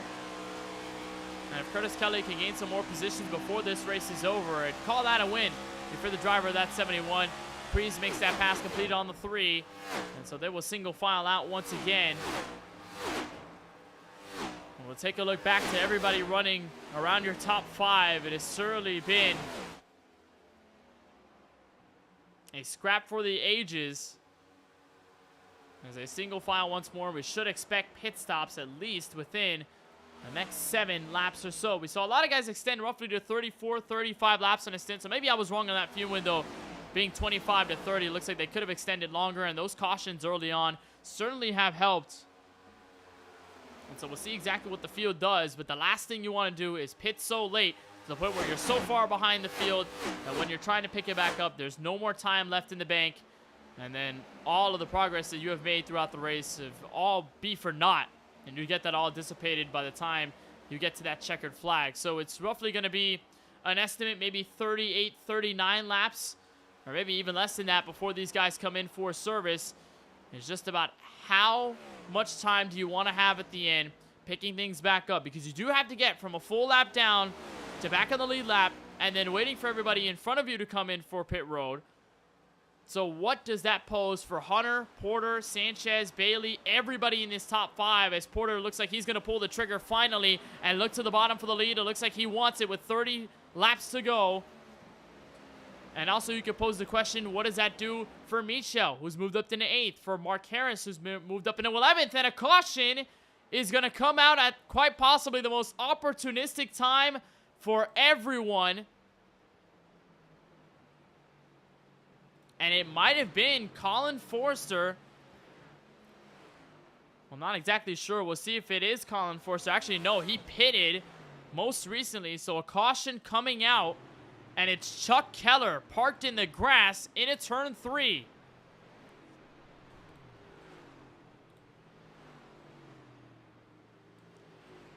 Keller having used a fast repair tonight in a similar crash. And the caution out once again. So this may be the perfect time for everyone to come in. Under 30 laps to go. And it just looks like a similar situation to, I believe, what happened between him and Curtis Kelly. This is in a battle with Brady Cox at 78 machine, and they just get together. Not sure whether that was an attempted side draft on behalf of the 7.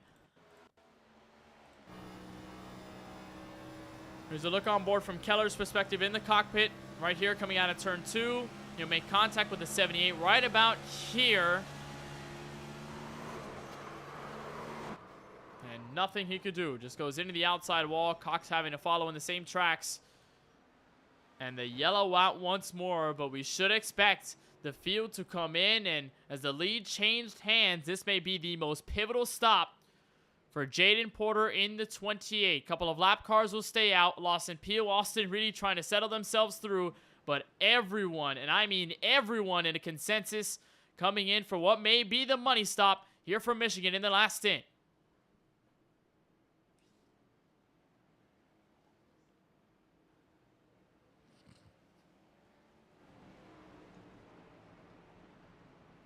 Easy call for 4 fresh tires and fuel.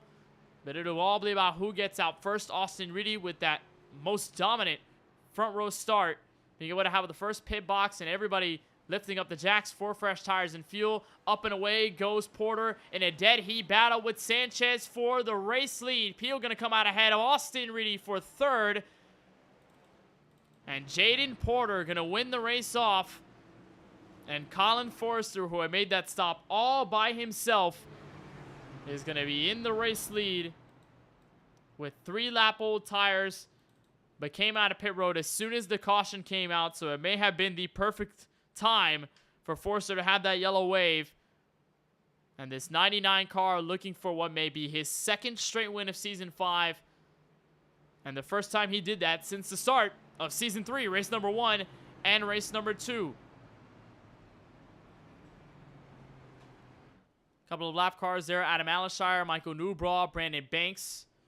And they're all going to get the wave around this time by. It looks like the lucky dog might actually go to Adam Alishire in the 91. So he gets the lucky dog. He'll get the wave around.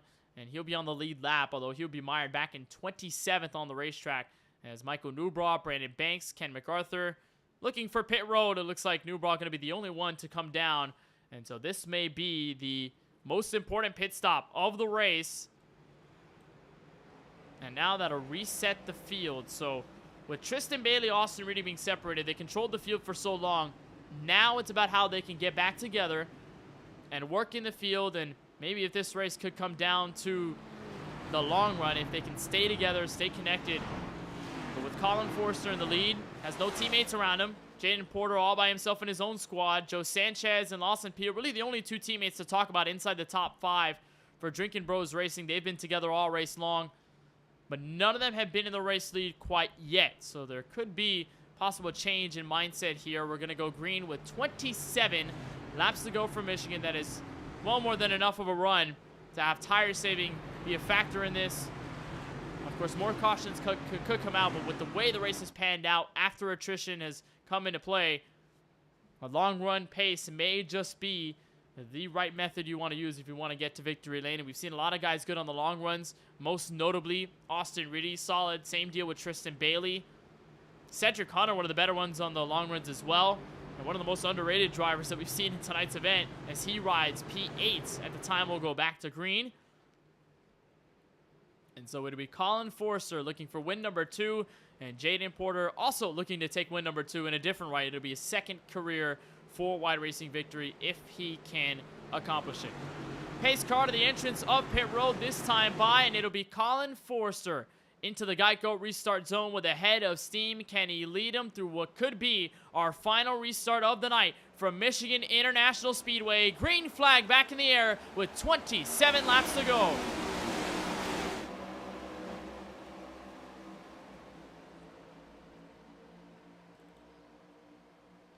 Quick moves by Sanchez into turn 1. Almost about got into the 28.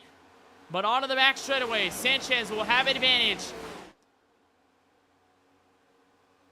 Some of them looking 3 wide. I see Mark Harris looking behind the 13. Here's Scott Healy weaving into the top 5 as the 55 stays underneath the 12 of Peel. They'll maintain door to door. And Reedy looks all the way to the apron for the inside for 5th as Forster pulls away.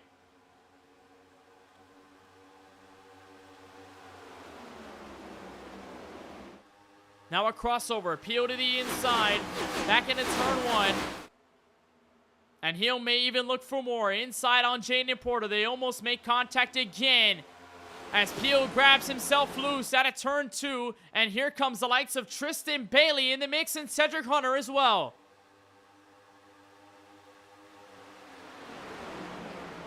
So strong Peel and Sanchez have been, but again, have never seen the light of day in P1 all night long. And this could be their opportunity to work together. They single file out, second on back. Hunter all by himself on the bottom.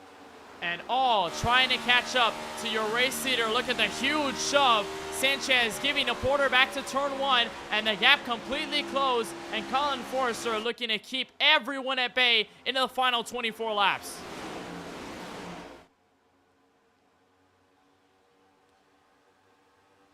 And look at Forster snaking through the back straightaway to avoid any draft. Here comes Healy with help from Austin Reedy to the inside for 3rd. And we talk about how important draft has been in these short runs. Now Healy using it to his advantage. It's been so long since we've seen that 64 in a victory lane in the 4-wide Racing Cup Series. And this time it could be his chance. But again, no help on that bottom side. Stranded. Back to turn 1, but he'll dive deep underneath the 28 of Porter, and then I'll lose more time. Here comes Sanchez back up top. And how about Daniel Micho? We talked about him inside the top 10. And he's finally moved his way back in it. P10. And Lance Hill as well. With the way that he's been able to recover tonight. And you're right on board with the number 25. Hill looking underneath Cedric Hunter for 8th. And all of them still fanning out their 3 wide. Michel stuck in the middle. He makes contact with Jesse Priest. Curtis Kelly on the top side of all that. There's Stepien forcing his way to the door. Kelly hits the outside wall. And so he'll drop back. And they're almost 3 wide inside the top 8. Porter finally having a chance to strike against Forster as they're 4 wide in the mid pack. And Porter not going to strike this time. He'll stay behind the 99, and he'll look to the top. A huge charge for the Ally machine. Can Porter make it happen? Forster with a wiggle, and Porter looking for the lead out of turn 4.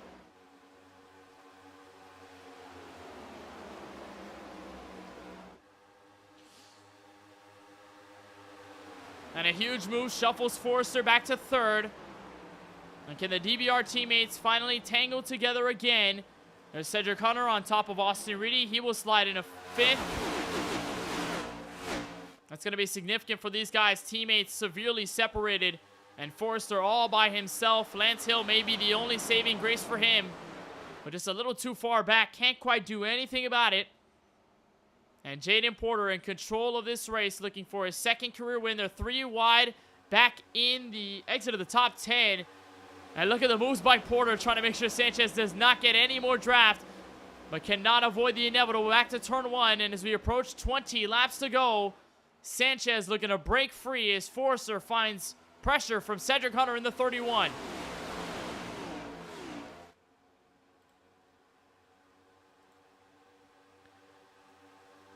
Cedric Hunter so good in tonight's race, he'll give a shot to the 12 entering turn 3. But he has done such a nice job of moving through the field, and Hunter on the same page as almost everyone here by about a lap or so. And this 31 also looking for a milestone victory. It'll be win number 1 for him if he can get it done, as Healy pressured back at the exit of the top 10. And they go side by side for 12th. That's Curtis Kelly, Daniel Micho. How about Steven Sempian almost forcing it 3 wide? And then there's league owner Tyler Murray, Tristan Bailey, who has somewhat struggled to get back to the front ever since falling out. And there's almost contact there between Micho and Sempian on the back straightaway.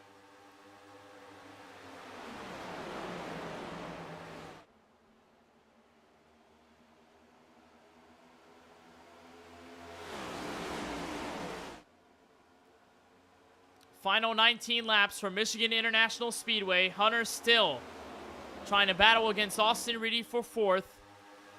Now you have to wonder what Joe Sanchez, Lawson Peel and company might do, because again, we went green with 27 laps to go. Well, more than enough time to have the tires wear out and to have that matter at the end of the bigger picture.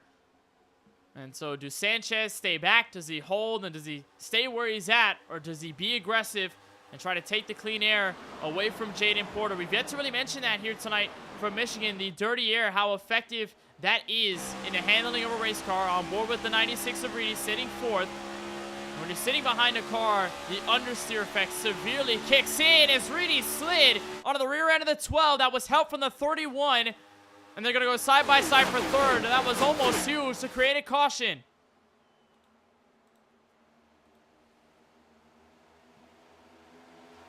Now door to door for 2nd. Peel could not ignore the big run he got. But he's going to have absolutely no help again. And he'll get freight trained by Hunter, by Reedy, almost by the 64. So he'll tussle back, or shuffle back rather, in P5. And so that'll move Sanchez still in 2nd, but Austin Reedy going to try and challenge. Look at this, 3 wide for 2nd on back. Cedric Hunter looking to power his way through on the front straightaway.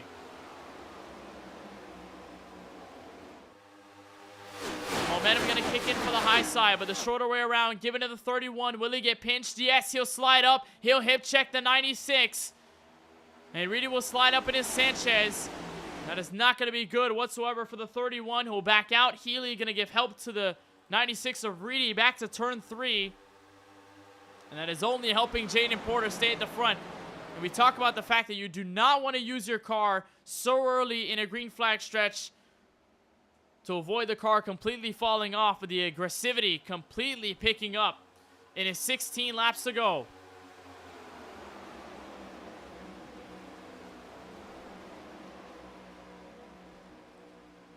And now here comes Sanchez, diving into turn 1 for the lead. Can he complete the slide job? Answer is yes. Sanchez to the front for the first time tonight from Michigan.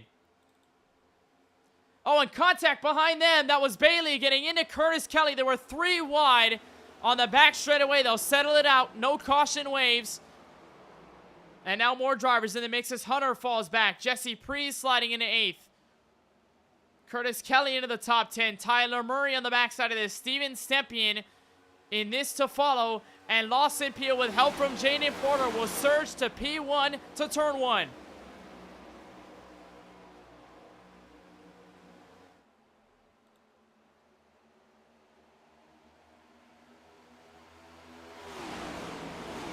And you may think, if you're drinking Bros Racing right now with that 12 and 55 in play, you may want to just choke out that 28 and make sure he's in a sandwich, but that may not last for long, as here comes Reedy with help from Scott Healy in the 64.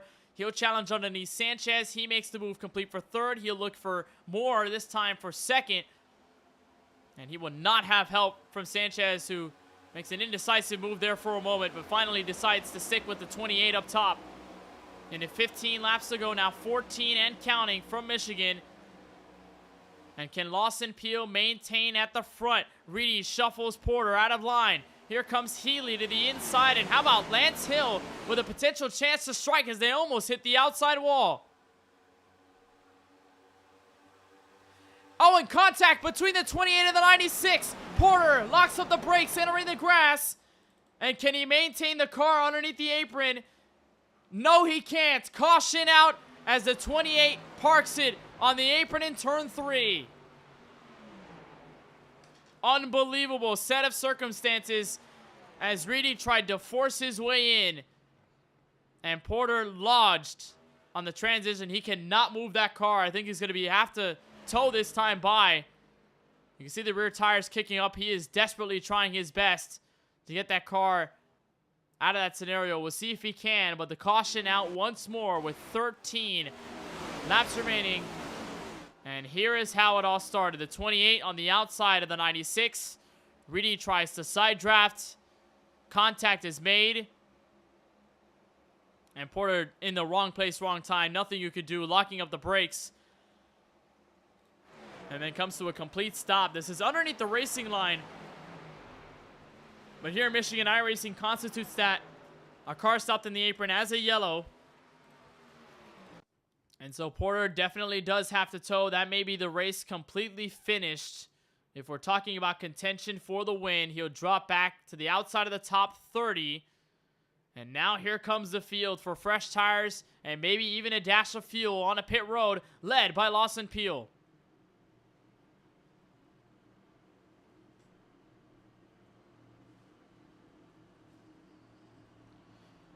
And we talked about that caution with 26 laps to go, rather 27 laps to go, being the most pivotal. It looks like this may take the cake. As Peel comes in for service, here's everybody else. There's Lance Hill, Colin Forster, Tristan Bailey. There's AJ Green. We haven't seen much of him all night long. And then all the guys who I think are coming out this time by. It looks like Austin Reedy up on the jacks. Curtis Kelly, though, what a stop for him. 8.9 seconds. It was 8.5 almost.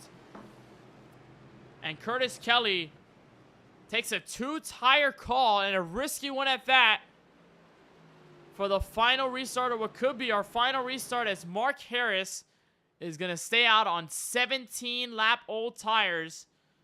And we'll look to make magic happen. And an unbelievable split decision. No call by your leader. Half call by second, and then everybody else 4 fresh tires and 14.5 second stops for Peel, for Sanchez, for Reedy, and everybody else behind them. And this surely will be a restart inside 10 laps to go, with Mark Harris looking to duplicate success from Auto Club Speedway back in Season 4, race number 3, I believe. And then Curtis Kelly on a risk for what could be his first win in his 4-Wide Racing Cup Series career.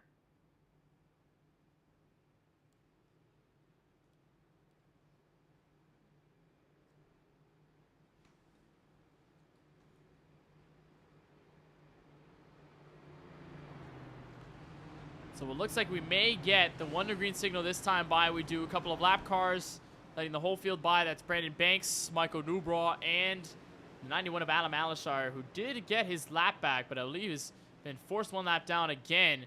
Well, it has not been the night for the 91 of Adam Alashire, and things did not pan out for him at Daytona as well, so it's been a rough start for him in the first 2 races, and the same could be said for Brandon Banks, the Drinking Bros Racing driver who has been in the last 2 Championship 5 races in Season 4 and in Season 3. Just has not been the way to kick off Season 5 for him. As we enter a dash with less than 10 laps to go. It'll be Mark Harris at the front, Curtis Kelly in second. Mark Harris staying out, Curtis Kelly taking 2 tires, and then it's everyone for 4 fresh tires. Third on back, Joe Sanchez, Lawson Peel, inside, outside of row number 2. It'll be Scott Healy, Austin Reedy to double up in row number 3. Colin Forster, Cedric Hunter back in row number 4, 7th and 8th. And then Tristan Bailey back in the top 10, P9. And Lance Hill has held his spot in the top 10 in our last run. And so that's where he will be. Everybody 11th on back. Tyler Murray, Jesse Prees, Daniel Michel, Steven Stepien, Cody Kinsey are the rest of the ones inside the top 15. We have to mention them just because it's a short run here in Michigan. Everybody is all packed in together, and roughly anything could happen. Potentially the final restart from Brooklyn, Michigan. Pace car is down. Mark Harris in control with 10 laps to go. Green flag back in the air as Harris jumps him off into turn 1.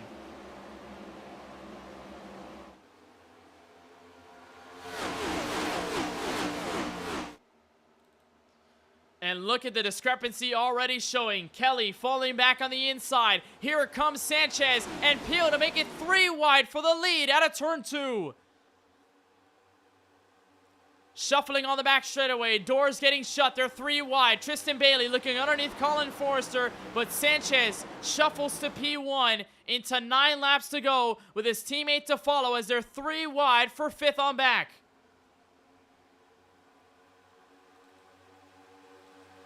They're all over the place. Look at this. 4 wide entering turn 1.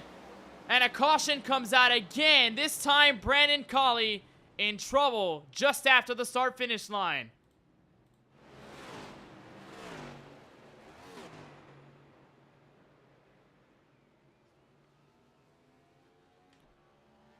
Colley looks like in trouble all by himself. Doesn't seem to be too much damage on his Ford Mustang. We'll take a look and see exactly how this all began. This was in 3 wide action. That's Kevin DeLeo, the 53 car in the middle. That's Jason Hastings, the driver we haven't talked about all much of tonight. In that 49 car, there was initial contact, and then there was a second hit. And it just got Colley all out of shape. Fortunately, the whole field goes by without a problem. Looks like Chuck Keller almost got into the 11 at first. But slight damage on the right front. Colley goes sideways, locks the brakes up, and the caution is out again. And you can easily tell hindsight 2020 there for Curtis Kelly and even for Mark Harris there, the drivers who made those risky calls. It looks like Kelly really could not get the ball rolling. And so Sanchez, Peel take over first and second, and Austin Riddy has shuffled in a third. That will help Kelly, though, because if he can get as many restarts as possible, it'll prevent the bleeding from worsening and from even dropping back further through the top 5 and the top 10. So he would love to see that. And also could be said the same for Mark Harris, who dropped 6 spots in the first couple of corners on that restart. He would love to see this race continue to go yellow-filled. But for right now, it is looking like Sanchez's race to lose. Him and Peel have been unbelievably strong, the 2 DBR teammates. And we mentioned the strength that Murray Reedy Motorsports have had all night long with Austin Reedy and Tristan Bailey. It looked like they could really not get away from each other. Now, with their separation and their lack of cohesiveness, it feels like now the 55 and the 12, the best drivers in the field, and Sanchez looking to garner some redemption from what happened at Daytona. Again, he led 30 laps, felt like he was the driver to beat, could not get to victory lane, lost that race by not too far of a distance at the start-finish line to Colin Forrester, and just could not mount a charge out of turn 4 in enough time. And so Sanchez looking to officially rebound, and this would be big for Drinking Bros Racing to get a win this early in the season and to also piggyback off of the championship and those 7 wins that Lawson Peel, who's sitting second right now, put up a couple of months back in season number 4. And Peel also will be looking for his first win of the campaign, and that would be, I believe, his 8th career victory in his 4-wide Racing Cup Series career, because it was his rookie campaign back in season 4 and lit up the whole field while he was doing that. And so this would be big for the 12, who, again, that pressure that we mentioned at the top of the show is still prevalent there. And then Austin Riddy, who will look for his first career win of season 5, or rather his first win of season 5, not his first career win. He's been there multiple times before, but it would also be big for this TJ's team car just because of how poorly Daytona went.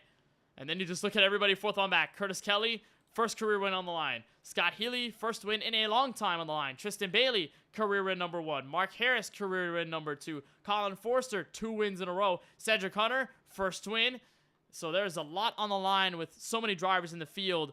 But you have to imagine that the 55 and the 12 looking to be unstoppable. And they will actually control the restart as teammates. So that will also be big to avoid potential statements by the number 96, 71, 64, everybody 3rd on back. So lights are out of the pace car. We will have a restart inside 5 laps to go. And what that does do is push us a little bit closer to green-white checkered territory. We'll explain that for you as we're rolling through this last pace lap. Of course, if we do get a caution inside roughly 3 laps to go, we'll rack them up, have a restart with 2 laps to go. We have 1 of 3 attempts to get that finished. And we'll get the green flag. We'll have the whole field settled through. They'll try to get to the white flag. If a caution does come out before the leader gets to that white flag, we'll rack them up, do it all over again. Again, those 3 attempts, viable. to end this race under green. If the leader does take the white flag before a caution comes out, or if a caution doesn't even wave in that span of time before the green flag and the white flag, then the race will be official. It'll go all the way to the end. Doesn't matter what happens. Doesn't matter who crashes. Whoever crosses the line first, barring any decisions from race control, will hold the checkered flag, will lift the trophy here from Michigan in race number 2 of season 5. And this will be big, being the second driver locked into the playoffs to join Colin Forrester and have pretty much a clear mindset heading into Nashville Superspeedway and the rest of the regular season, how important that may be to prep yourself for the start of the 2022-2023 playoffs. Well, it could be the final restart here from Michigan. We've said that multiple times tonight. That's how unpredictable this race has been. Pace car moves its way down to pit road. Drinking Bros Racing in a gridlock. Sanchez, Peel, back to the green flag with 5 laps remaining. Solid start for both lanes, and even better start for third place. Austin Reedy, who tries to jump Sanchez into turn 1 and almost dove into the first corner with ferocity. And this time cannot quite get to second. Peel going to hold out on top at a turn 2, and Curtis Kelly maintaining in 4th.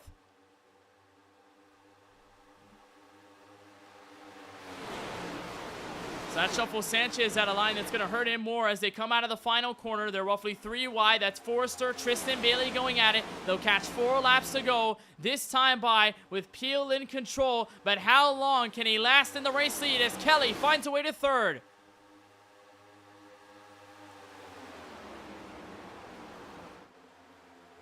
Reedy with a huge send back to turn 1. And Kelly now finding a hole open for 2nd as Reedy almost tags the outside wall. And Kelly looking to stay in the tire tracks. They're packed in, 4th on back, and on board with Peel as he tries to hold on to the lead with 3 laps to go next time.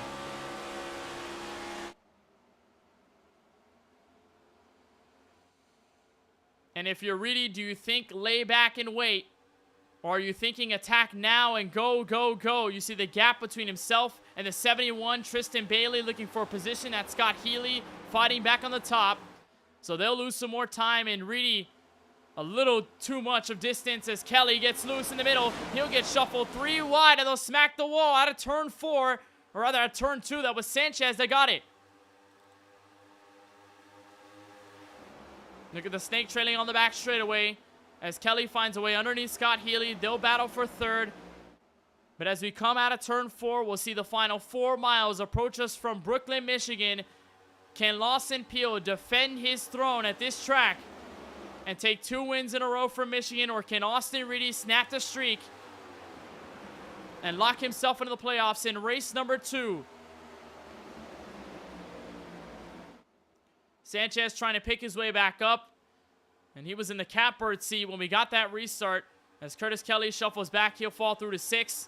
And that's Tristan Bailey behind him. That is Colin Forrester, who could hold up a top 5 effort.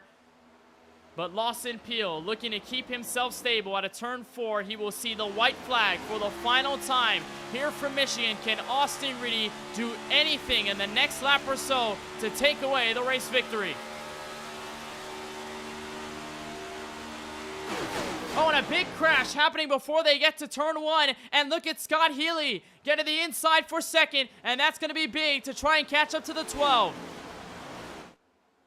We'll identify who officially was in that crash entering turn 1. Sanchez now finds a huge run into turn 3. But the final charge to turn 3 and 4 will see nobody get to the rear end or even to the side of the 12 machine. Sanchez looking for 2nd, but out of turn 4, the 12 of Lawson Peel will get career win number 8 and takes his first win of season 5. Peel stays undefeated from Michigan.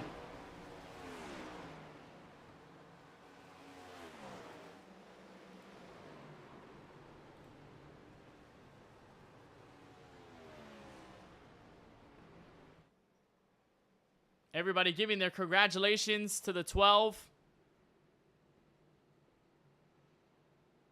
And Peel only continuing to dominate at these intermediate tracks. There's Tyler Murray to give congratulations. He gives a shot to the rear bumper. Jaden Porter, who unfortunately got taken out of this race. being involved in that caution. There's Jesse Prees in the 0-0 to congratulate as well. And Lawson Peel, your defending series champion, after all, might not have to worry about having to fight his way through points to get even into the playoffs, as he locks himself immediately. Golden ticket to the postseason. Lawson Peel going to burn it down from Michigan and gets his second straight win at this track from Season 4. There's Michael Newbraw also giving congratulations. A bit of damage there, too, on the right front, but it doesn't matter, as the 12 machine continues his celebrations, and it'll be the first win of Season 5 for the Drinking Bros Racing Camp, as the 12 continues to show out and held off Austin Reedy, Scott Healy, and everybody else at the end of these 134 laps in that final pivotal restart at the end.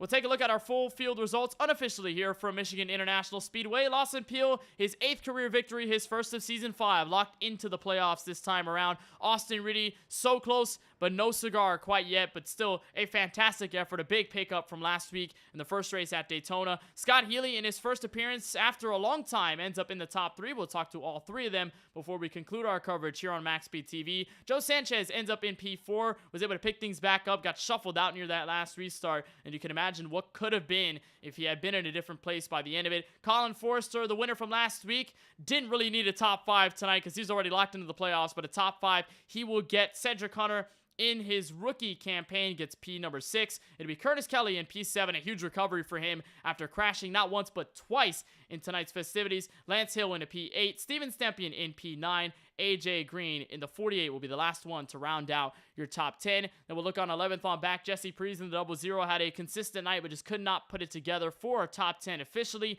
Tyler Murray in the 16 ends up P12. It'll be 13th for Eric Schaefer, 14th for the 03 of Brian Dixon. Cody Kinsey in the 93 going to round out your top 15, followed by Kevin D'Elia, Craig Launslarger, Brandon Gillis, Tony Kivet, and the 11 of Brandon Colley to round out your top 20. And here are a lot of drivers who suffered some poor fates here in Brooklyn. Ken MacArthur, 21st. Eric Stewart, 22nd. Christopher Bishop will be 23rd. At the drop of the checkered, it'll be 24th for the 49 of Jason Hastings. Top 25 for Adam Alashire, who got caught up in a crash. Lap 1, turn 2, never recovered from there. Mark Harris, who was on an alternate strategy, looked strong at the midway portion of tonight's race. Just wasn't there at the end. 26 it'll be for him. Tristan Bailey, same deal for him. I think he got caught up in that crash going back to turn 1 on the white flag. 27th, it'll be Daniel Mitchell, 28th, and a poor ending for him, and a poor ending for Jaden Porter as well, who wraps up the top 30. Brady Cox in between that sandwich, P29. And the final 7 drivers in our field: Brandon Banks, 31st, 32nd for Michael Newbraw, 3 laps down. Chuck Keller involved in 2 crashes tonight, 4 laps down, 33rd. John Holliday, 34th, 35th for Shane White, who had to park it early in tonight's event. Ryan Taft and Juan Jimenez, who didn't even see the green flag, complete our 37-car field from the virtual Michigan International Speedway.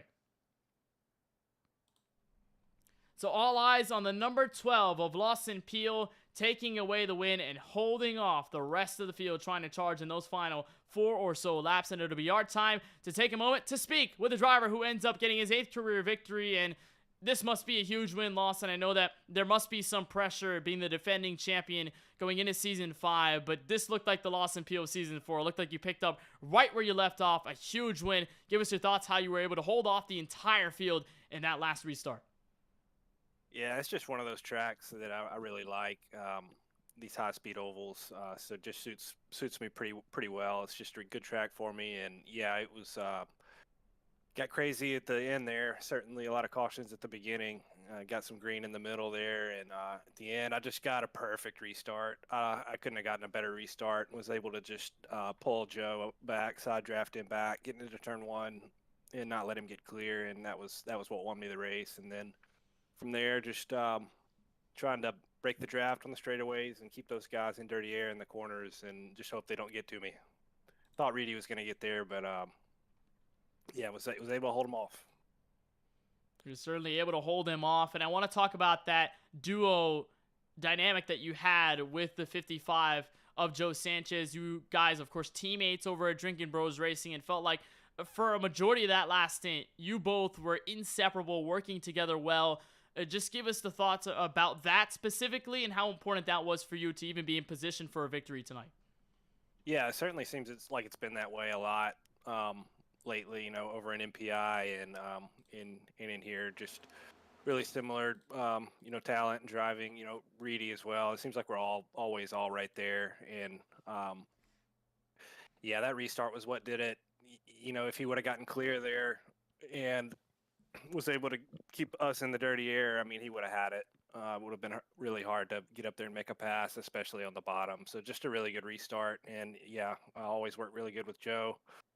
And yeah, we all of us on Drinking Bros work really well together. So shout out to my teammates. Second straight season that you get a race win, and your first one of the season in race number 2. It happened at Phoenix a couple of months back. It happens at Michigan tonight. So again, what does this mean momentum-wise for you now that you're officially locked into the 4Wide Racing Cup Series playoffs, and now that you can somewhat turn the next page after what was a almost flawless Season 4 campaign with a championship? Yeah, it's certainly nice to lock in early in the season and get that relief. So yeah, from here on, we'll just kind of take it as they come, and not take it too seriously. Just try to come out and have fun. And a lot of times I've found that when you don't worry about it too much, it's when you do the best. So that's what I'll be doing. A lot of relief here for you, the defending champion, as you take this win here from the virtual Michigan International Speedway. Lawson, before we let you go and continue your celebrations tonight, anybody you want to thank for making tonight's run possible? Yeah, thank you, Kenneth. Good to have you back broadcasting us this year on Max Speed. So appreciate you. Thanks to Tyler and the other admins for putting on another great season of the league and hosting us all here on Wednesdays. It's a lot of fun. Thanks to everybody that shows up. Thanks to my Drinking Bros teammates, Paul's Setup Shop, and Chick-fil-A.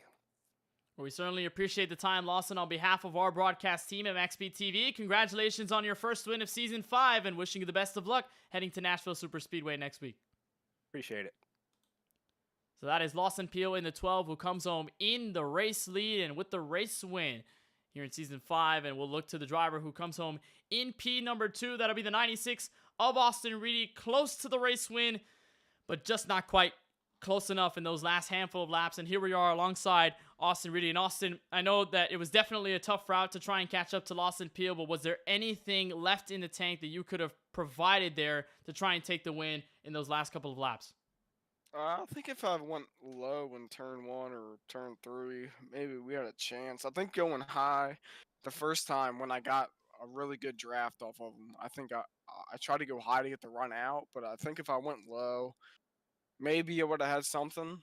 But I was just trying to get out of his dirty air. Really, the dirty air was super tough tonight. There's a lot of train drafting and whatnot. So I think we had it for him. It was just in front of us, and it's hard to get around somebody on the bottom. So I tried something with that last run there on the top, and it didn't work. But that's all right. We got second. That's a cool finish. And hard to pass seemed to be the description for most of this race, whether you were in a short run or a long run. And I want to talk about that transition because it felt like that first segment is so filled with yellows. It felt like you guys could only get 5 or 6 laps in, and then a caution would come out. And then all of a sudden, a green flag run spurred out of nowhere where strategy became the biggest point of conversation. What adjustments did you, and even Tristan Bailey, you guys worked together so well throughout tonight's race, what adjustments did you guys have to make in the team to be able to efficiently make that transition possible and still be in position for the win? Yeah, me, Tristan, and even Scott. Scott was hanging around us a lot. He was pretty much the third car in line or the entire race. So we were just trying to work together with this draft. It didn't matter. Your tires mattered a little bit, but I think later in that run, the draft was so crazy. I was leading for like 20 or 30 laps, and Tristan would just catch me by 3 or 4 tenths. So just trying to pick each other up if we get caught out in the draft, pull each other back up, and just be smart, back up the entries a little bit. But it was just a really it was more of a plate race than I expected. I didn't expect it to be this this drafty. I guess that's the word to use. But it was crazy. There was multiple lanes to use. There were a couple little strategies come into play, but I'm glad we got the second. It was big after that Daytona race for us, but I think we got like the 35th or something. But it's all right. That's a good finish for me, Scott, and the team. I was about to mention that the huge recovery this must feel as after that race at Daytona didn't go your way. Second place tonight here from Michigan International Speedway. Austin, before we let you go and continue your way on to Nashville Super Speedway 1 week from tonight, anybody you want to thank for making tonight's run possible? Yeah, Tyler Murray. Every week he dedicates his couple hours to this league, making radioactive, making my paint, make my entire team's paint, setting up the sessions, and just running the league, being the admin and the owner of it. Also got to thank TJ's team, foundation. It was a great night for us. Cannot wait to race next week. This is an awesome league. I hope we get 36 every week. I would be cleaning up a little bit early, but we ended up figuring it out. It was about halfway to go, so it was awesome racing with all these guys, with the DBR guys, and then even some of the new guys tonight. So I'm excited for this season. Surely a strong second race and a lot of optimism heading into Nashville Super Speedway. Austin, thank you so much for taking some time to speak with us. Congratulations on the second here tonight in Sim. Wishing you the best of luck moving forward. All right, thank you, Kenneth. So that is Austin Reedy in the number 96 getting P2, leading 29 laps on the way. And you have to imagine, again, such a huge pickup from what happened at Daytona 1 week ago. And we finally get to talk to a driver who it's the first time in a long time we've talked to the driver of the 64, Scott Healy. Welcome back to the broadcast booth here at MaxSpeedTV. You finished third in a huge charge in those final couple of laps. What was it like behind the wheel? I don't even know how I did it, to be honest with you. I was just banging it. Jesus Christ, horrible. Anyways, I was just beating and banging other cars, trying to get to P3 or P2 or P1, whatever I could do. God, I can't even do my words right. This is terrible. But yeah, it's just frustrating, but it was also fun at the same time, just trying to get through cars and try to get in first place. Fortunately, it didn't happen, but I'll stick with P3. Certainly a great finish nonetheless, and it felt like at many times you were some of the sole perpetrators for going to the inside, making moves by yourself. How tough was it behind the wheel to officially make passes? Because we talked to Austin Reedy, he said that was a big point throughout tonight's race, is how difficult it was to make passes. For you, though, in this race, did it feel like that, or did it just feel like circumstance was the bigger factor there? To be honest, I just full sent. If it stuck, it stuck. If it didn't, oh well. Try to regain myself and just go at it again. I mean, the air was terrible tonight behind cars, so you just gotta guess on where to go and how to do it. And like I said, if it sticks, great. If not, just try to figure a way around them, whether it's on the outside or just dive bombing on the inside. Well, nonetheless, in those last couple of laps, you certainly made the most of it. P3 here tonight as you head into Nashville Super Speedway coming next week. Before we let you go, though, Scott, anybody you want to thank for making this race possible? I'd like to thank you guys. You guys do an amazing job. Murray Reedy Racing or Murray Reedy Motorsport, whichever one they want to call it. I'd like to thank them. They're my teammates. Great job with Oscar Reedy and my other guys. So they did a good job tonight. So I'm very proud of that. And friends, family, uh, RPM Transmissions, Yellow Stripe Motorsports, and yeah, that's about it. We certainly appreciate the time, Scott. It was nice to talk to you once again here for P3, the Michigan International Speedway. Best of luck moving forward. But again, congratulations on the podium tonight. Appreciate it. Have a good night. So that is Scott Healy in the number 64, ending up as the third and final interview in our post-race show here on MaxSpeedTV. And what a race it was here from Michigan. Lawson Peel, again, picking up right where he left off. And you could question in that offseason whether the spark might have fizzled out, whether that wasn't going to be there with the new drivers, with the new competition, with everybody looking for redemption this time around. It felt like that went absolutely nowhere. And off of this pass in the final handful of laps, that's the magic move that gave the number 12 the race lead, and he never looked back in that last restart. So if you love the action tonight from the Michigan International Speedway, you're going to love what we're going to have in the next couple of weeks. We head towards what may be the toughest track, or one of the toughest tracks in our Season 5 schedule. 1 week from tonight, same time, same place, 9:10 p.m. Eastern, our coverage on MaxSpeedTV. We'll head to the Music City Nashville Super Speedway. Before the week after that, we head to the first road course race of the season at Watkins Glen, and only continue the full diversity of the schedule before we end the regular season back at Daytona, where we kicked off Season 5, and where we start the playoffs at Bristol, and heading all the way down south in Florida to Homestead of Miami Speedway to decide a Season 5 champion. So for Tyler Murray and everyone from the Admin Council and Race Control at the 4Wide Racing League, and from all of us at MaxSpeedTV, and for all of our broadcast partners, my name is Kenneth Bueno, saying thank you so much for watching tonight's broadcast of the 4Wide Racing Cup Series in Season 5 for the Michigan International Speedway, and congratulations to Lawson Peel, win number 8 in his 4Wide Racing Cup Series career. We'll see you in 1 week time from Nashville Super Speedway, but until then, safe travels and happy Thanksgiving.